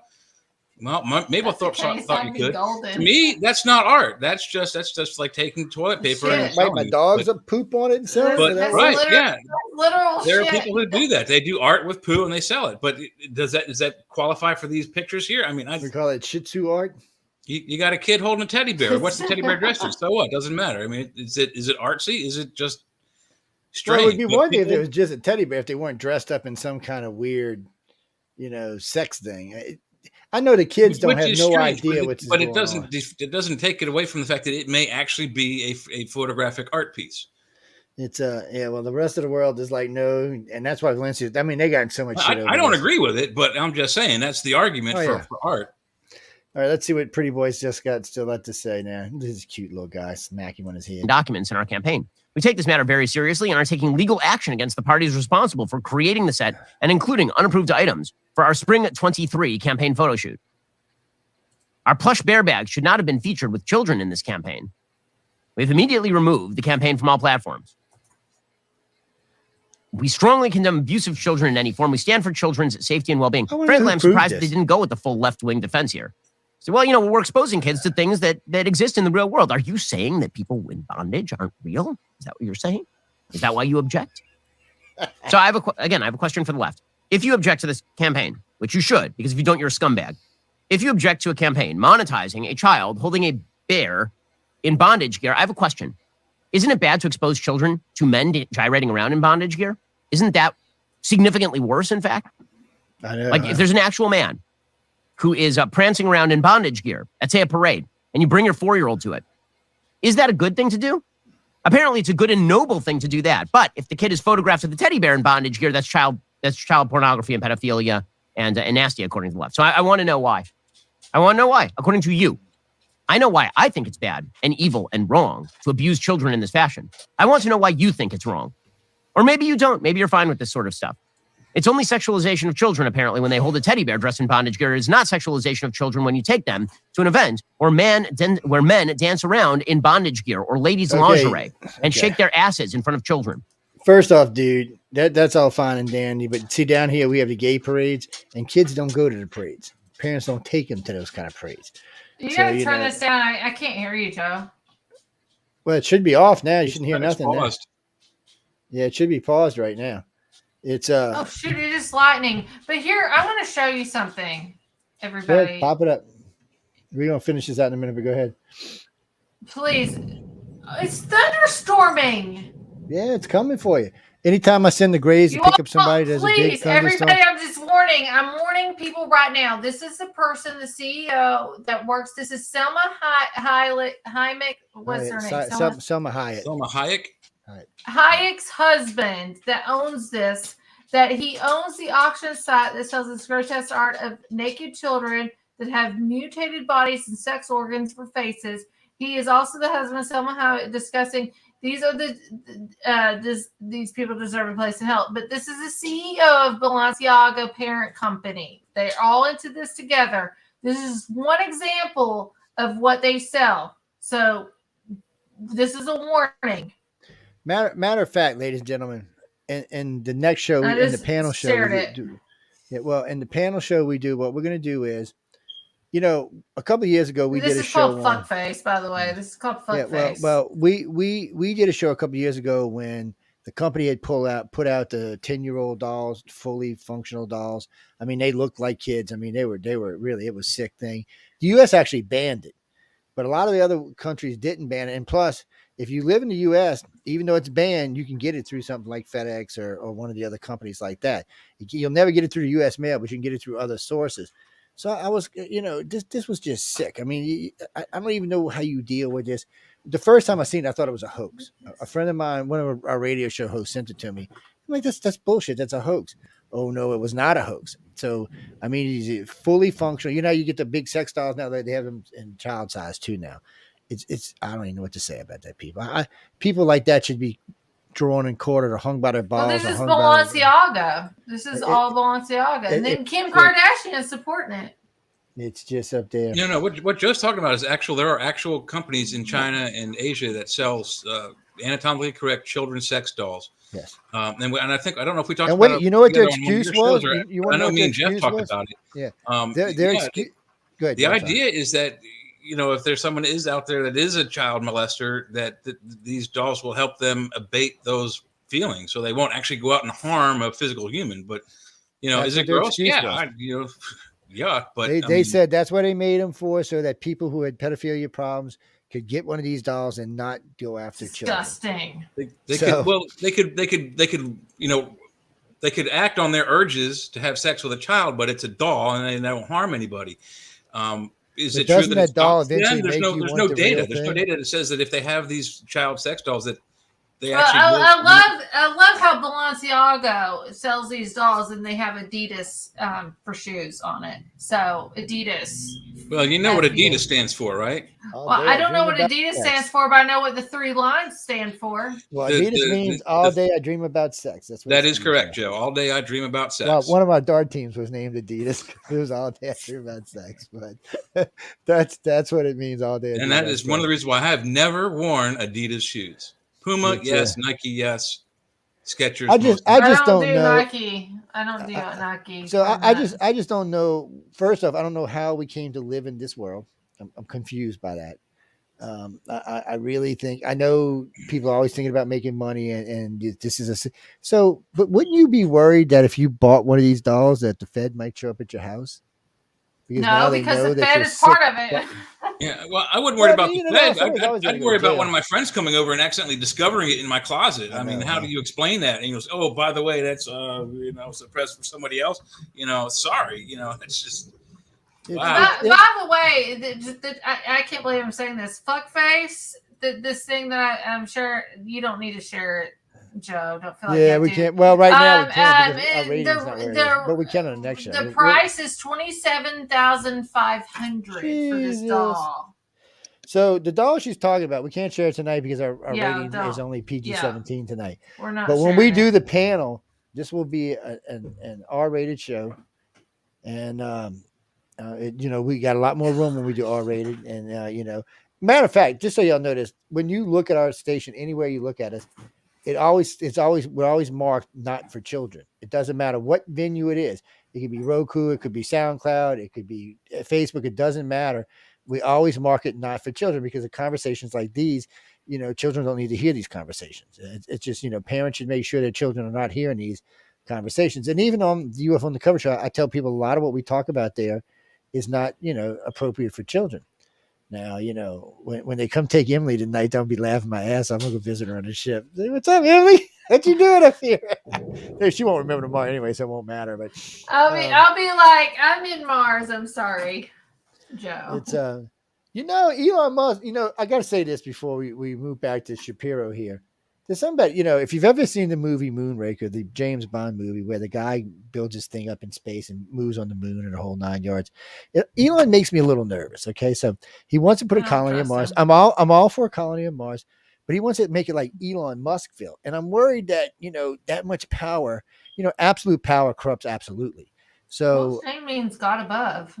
So I'm just a little worried that once he gets to the moon and he gets his 3 or 4 million people over there, that he might decide, he doesn't like Earth or something. Remember, this guy's got a lot of technology. He's got enough satellites in space to wipe out our damn planet if he wanted to. this guy, before it's all said and done, you know what he told Russia, right? Oh yeah, go ahead and launch your nukes and watch. I'll knock them down every day. He said, I'll just run a satellite and knock them off course. And he said, I can build more satellites than you can build. And he told China the same thing.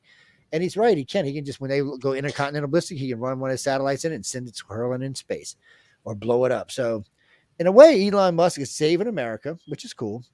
And he is trying to get some free speech back in the country. And he is defending some of the people who got screwed in the last 10 years. I don't trust him either. So even I've said this before, I have a man crush on Elon, but I wouldn't trust Elon as far as I could throw him. I think you have a man crush on him. I'm not talking about you. I wouldn't trust him. But the people he's dated, how his mother is, the garments that he decides to put on his body, no. He's up to now? 11? 10? 11? What? How many kids is Elon up to now? 10 or 11? And they're all surrogates. Ask Amber Heard. They're all surrogates. He gives each kid, I think it's $1 million. No, Elon. I almost think that Elon killed a kid that bullied him, and that's why they moved from South Africa to the United States. So he might have, but he has a lot of children himself. He has Asperger's, autism. Asperger's. That's what I said. Ass, not Asperger. It's Asperger. It says Asperger. I said Asperger's, didn't I? No, not Ash. Asp. I said Asp. No S. No H. No H. It's my Appalachia. Asperger's. Oh, he has 10 kids from 5 different sources. I got 8. ASP. Asperger's. Yeah, this just came up. How many children does Elon Musk have? Elon has his father 10 children, including a pair of twins. He numbers them. They're all a number. They are, but he gives them all money. So only one, and this is what's so cool about this, or not cool about this. Only one of them don't like him. It's a girl. She don't like him, but all the rest of his kids love him to death. How old are all of his kids? I don't think their kids are old enough. They're older kids. No, they're older kids. I don't know what I know. His youngest two would have been from his last wife. Well, from his last surrogate, excuse me. And those kids are probably in the 3 to 5 year range, but all the rest of the kids are, 17 and up. So these are kids that would know better. They just like their dad. They think it's because he gets so much press that, you're going to hero worship your father. Cause a lot of people just think he's a hero in a lot of ways. He's changing the space program in ways that no one ever thought was going to be possible. Nevada Alexander Musk is his oldest child, and Nevada was born in 2002, so 10 years. 2002 would be 18. Nevada died of sudden infant death syndrome, so that she's dead. No, he's got 10 alive kids. That's what he's got. Oh, he has 2 twins. And there's a set of twins. Twins. That's 18. He's got right. The other one is 16. His kids. He's been steadily having kids ever since he became a millionaire. He's steadily been having father kids. And wait, he said the other day, this is not the end. He's going to have more. He's going to be, by the time he's my age, he's going to have 20 kids running around. I think he killed somebody in South Africa, and that's why they moved. He might here. have. And then if you look, if you look at his mom, and his mom is scary. His mom is scary. She kind of hot when she was young, but she is kind of scary. And their family had weird, strange. It kind of reminds me of what's his name, the blonde-headed gay guy in the news. No, what's his name? Anderson Cooper. He reminds me about him and his mom. It kind of reminds me of that. Gloria Vanderbilt. Yeah, the Vanderbilts. And so, we could spend all night on that, but it's already almost 11:30, so we're going to get out in a few minutes. So, guys, in the future, I'm going to get these two together, and we're going to be banning out the topic so we stay on topic for some stuff. Anything that's important in the news, we will talk about probably in the first 45 minutes of the show, and then we're going to probably spend another hour and a half talking about whatever it is we feel like we should be talking about. I see we had good ratings tonight. Everybody's enjoying the show. Everybody's having a lot of fun. I see a lot of texts coming in from 8 or 9 different sources. But Valencia is an important topic we need to cross even more. These sex dolls things is just stuff it's just stuff that needs to be put out there. Maybe I don't know if it'll be the next Centralist, but one of the 2 Centralists coming up will be on Roku, so you will be able to catch us there as well.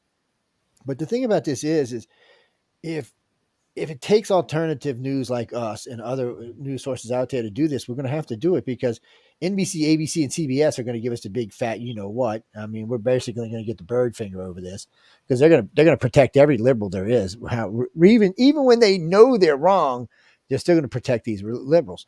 And you can't count on Fox and Friends to tell you the truth either because they got other people they're protecting. So, you need news sources like ours and other people that can get out there. And look, we're not going to always be right, and sometimes we're going to be wrong, and sometimes not just liberals. They protect Republicans. Yeah, that's what I'm saying. Too. So I mean, it's not like we're going to argue. I love arguing. I hate hosts that suck up my ass. It just makes me crazy. Okay, let me rephrase that. On the moon, people. We did not land let me rephrase that last comment. Okay. I like when we all agree on whatever we're agreeing on that's important, that should be agreed on. But everything else is fun to argue about and I should say discuss, sorry. But it's more fun that way. And you never know what's going to come out of it. And you never know what truth's going to fall out of all the stuff we're talking about.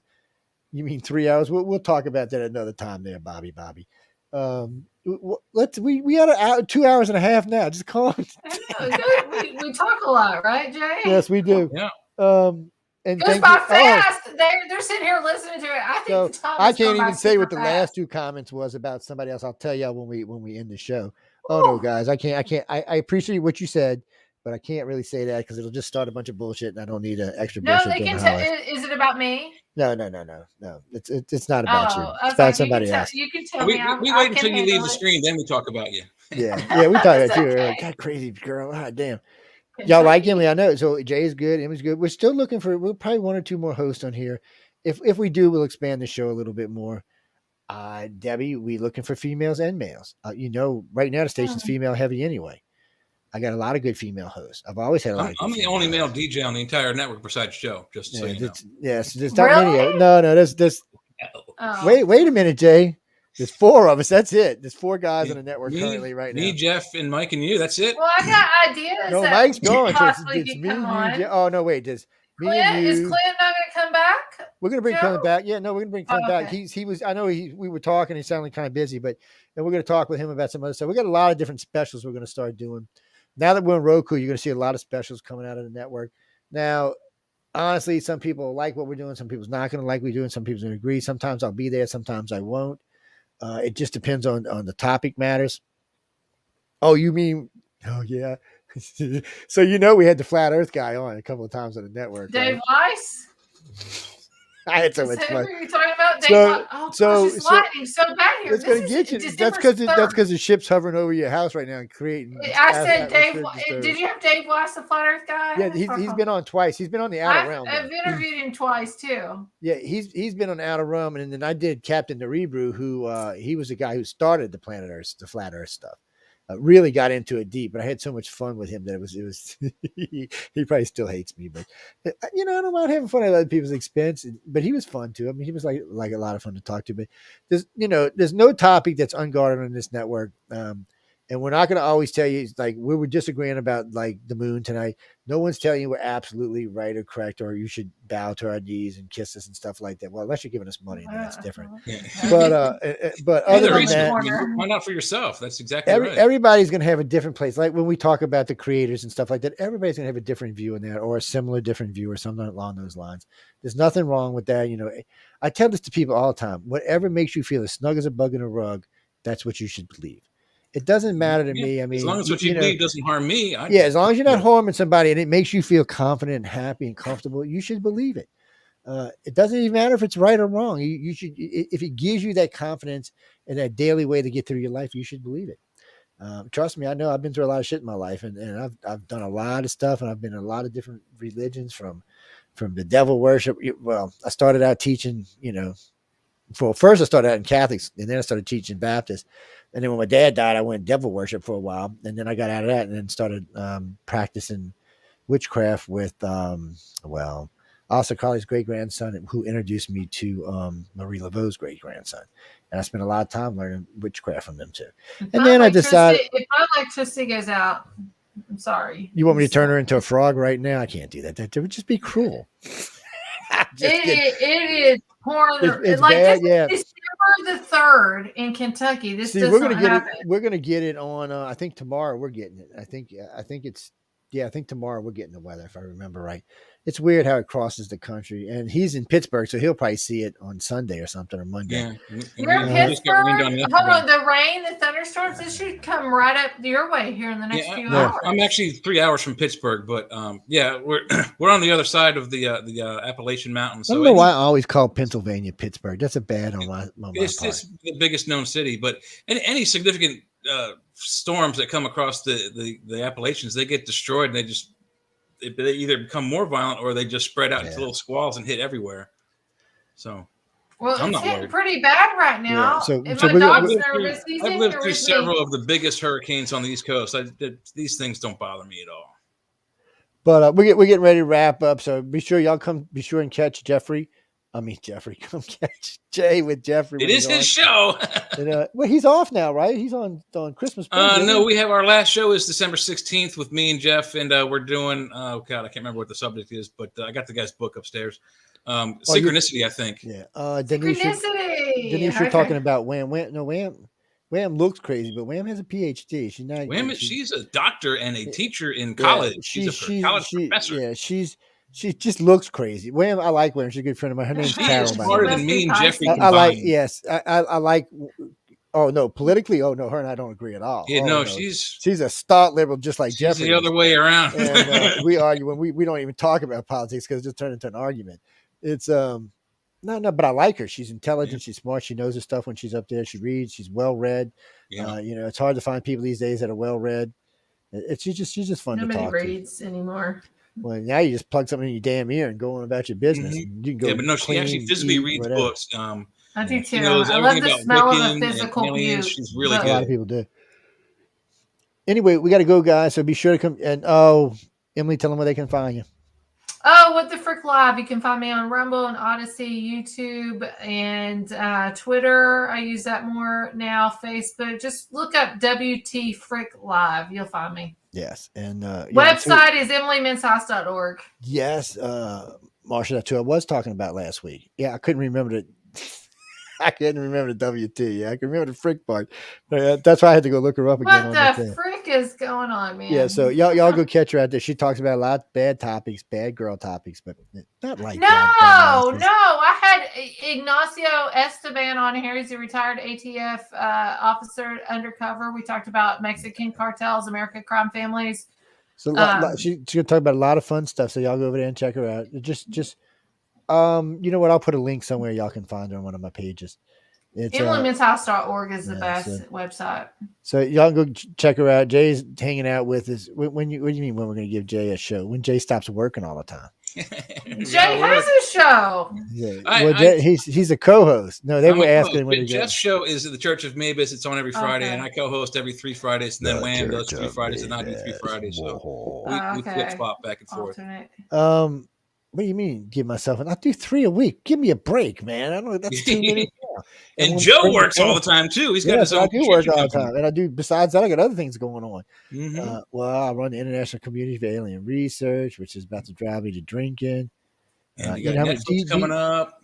More than 100,000 people involved with the organization now. That we're going to say alleged contactees. Okay.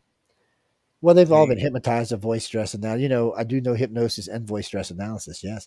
I've actually done voice stress for the police before. I'm damn good at it. Oh, yes, I am. And you ain't gonna lie to me. But what's really nice about it, because when I was working way back, a couple of companies I worked for, I was in charge of hiring and firing. So one of the first things they taught me was, not voice stress. They taught me body language and body movement. Oh, yeah. So I had to take several courses on this. And I'm really, really, really good at it. Well, fidgety don't mean you're lying. Fidgety means you're nervous. If you fidget in a certain way, it means you're lying. Yes. Well, there's lots of things that can suggest you're lying. There's lots of things that suggest that you're nervous. Lots of things suggest that you're telling the truth. Mm-hmm. But it's neither here and nor there are there. certain ways that you can question people. You ask certain leading questions, and if they ask in the way that the question leads them, you know that they're either on the mark or they're lying. It depends on the question you ask. Harold, you're right. We do a voice line base when we do voice stress. We don't. There's other ways to do it. I had just a while back. I had voice stressed Peter Robbins and now I can't remember his name, but Peter Robbins, Winnie the Pooh. No, Peter Robbins is he wrote the book Left at Eastgate. He's the sightings Peter Robbins, that happened. I think of Winnie the Pooh. Yeah, he's a guy. His now I can't think of the guy's name that was actually there, but they were all at the base in Left at Eastgate in England when this thing, whatever it was, showed up. But I don't know if it was alien. They just know it was something scary and wicked and strange. When you put them under hypnosis, yeah, a lot of stuff comes out, but still, even then, it could still be something else. You never know what our government's up to. And our government's generally, they're not as far as advanced ahead of us as they used to be, but they're still about 50, 60, 70 years ahead of us on average of our population. But we've been selling so much to China, we're only about 20 years ahead of China anymore. So it's a little bit different world these days. Just look up psychoelectric weapons. Yeah, those have been around for about 30 years, actually. A lot. And if in the documents that they released for that, just think 30 years plus, 40 years plus. If you want to know what they use the most to drive people crazy or to do damage, it's called ELF, ultra low frequency. They've been using it for about 40 years now. And it started driving people crazy in certain states because they were testing it out in Arizona and New Mexico. And people with very sensitive hearing were picking up, was driving dogs nuts. Because they could hear it, and they use this. They can use this. They just put it on low and point it at somebody, and after a few days or a few weeks, you just go batshit crazy. I need that on my ex-husband. Well, they also used a larger form of that on what was that guy in Central America? Jesus, during the Reagan years. Oh yeah, I know who you're talking about. I know. I think I know who you're talking about too. Now remember, under Obama, Cuba did it to us. They messed up. Under JFK, Cuba did it to us. Well, you know, it's just one of those things. Can you use sound? You know, we have drones now. They can do all sorts of things, people. So they can park one outside your house, make it look like a bird or something. I mean, it's just there's lots of stuff they could do if they really wanted to. But you know, radio frequencies, the electronic, U.S. Navy has some sound-based weapons. That I can tell you for sure. That's the psychoelectric weaponry I'm talking about. So when I run the FM station, I can actually put a frequency underneath the FM frequency. It's almost like subliminal messaging, if we really wanted to. But if you get caught doing it, you're going to prison. But still, that doesn't mean the government doesn't do it. Just civilians can't use it. But it is. It's a form of. It's just a form of subliminal messaging. It just it's a band under the band and share it plays. My screen? Yeah, hold on. I'll pop it up for you real quick, and we'll just. I'm getting super tired. So here's we got to get out of here. Psycho electronic. What do some of these things do? Forced memory blanking, reading and broadcasting thoughts, controlled dreams, forced awakening visions, some synced with body motion, sudden violent itching eyelids. It talks about tendinitis, artificial forced manipulation of airways, including external control of forced speech. Like it goes on. And it started in 1974. Yeah. There was a lot of different frequency stuff we did. Electric weapons. It's EVP. And then you got the 5G crap that's coming out. And like we're going to see a multitude of cryptids, like all these triangles. Or we talked about Skinwalker Ranch. You're going to see a lot more activity happening because these were their practice grounds and their laser technology that they use to. Look, people, I'm going to give you a piece of advice about going out to anywhere near Skinwalker Ranch. The radiation count out there is about 5 times the normal radiation. So if you spend any real time out there, you're going to get sick. Also. With Skinwalker Ranch, what I've studied is it's a bowl. It sits underneath the general level of that grounding, just like New Orleans is a bowl underneath the waters. So this is a bowl. I almost think that there was buildings there at one time, Tartarian in many aspects with the free energy. And that was destroyed, and government used it as a playing ground to test out their weaponry. 40 miles from there is one of the biggest nuclear testing facilities in the United States, underground facilities. Okay. So we know in the 40s they were testing. So that's what cattle mutilations are. Cattle mutilations are for us to find out what kind of radiation. This laser technology. How the body saturates the radiation. So this is the easy thing. A lot of people got mad at me when I broke this story because they wanted to make it aliens or the government or this, that, or other thing. It is a government, but it's not what they thought it was. So, and this is how you prove it. All the cattle are insured. The ranches that they take the cattle from, insured. All life at these farmlands, because I did the big, huge study with all these food processing plants burning down over the last year. Farmers cannot get their crops insured, but any kind of living animal can be insured. They can only get it insured. They can only collect if they have the carcass. If they don't have the carcass, they can't collect. So what happened was this started back in the 60s is when this started, and they started doing it. They didn't have lasers. Yeah, we've been having lasers and vacuum pumps since about the 50s. So you go in, they cut out the pieces. Were used in Korean War. Yeah, but what was a dead giveaway was the 5 pieces of the cow they were taking. That's where the radiation would accumulate the fastest. That's why they were taking them, and that's how they were finding out. Because the government don't want to go around testing your animals for radiation, because then everybody's going to get like, oh shit, am I getting sick? Can I sue? They didn't want that. They needed a way that they could blame it on something else and still keep the ranchers' cows for them and get what they needed. I can't tell you how many pictures of helicopters were seen there, how many sled prints were there. It's not aliens, I can tell you that. And people got so mad at me because they wanted to be aliens so bad. I'm like, people, it makes no sense why an alien would land and take those pieces and then drop off the cow and not take it with them. I said that's just not what's going on.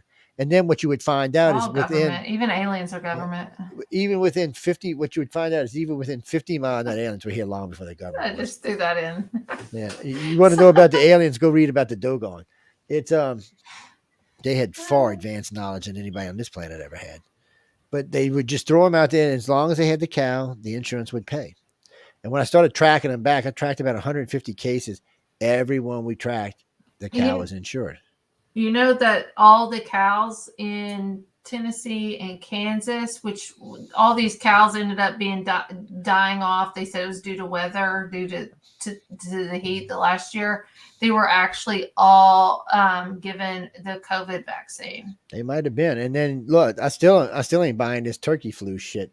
All of a sudden now everything costs 5 times as much. The chickens, all that stuff. It's on my website, EmilyMenshouse.org, the food processing plants. I've also tied all the farmland to Bill Gates. Everything's on there. I was on Macroaggressions podcast. We were number 3rd podcast on Apple for like 4 weeks or something like that. I'm giving this one away tonight. We're giving stuff away still? Only if you can tell me what the opening topic of this show was tonight. So it's going to be. Gosh, I don't even remember. It's going to be writer number 20. whoever hits my email at number 20 and tells me what the opening topic of this show was tonight. It's yours. Remember, it's iCardCox.net, because I keep getting people writing to me because I keep forgetting to give out the email. But on that note, we got to get out of here, guys, because we're way over our time. Emily got to go to bed. She's old and stuff. Us young guys are going to go out and party for a little 42. while. I'm she's just 42. All right, I got shoes older than you. Anyway, good night, everybody, and we will see y'all next week. Okay, let me drop us out of here.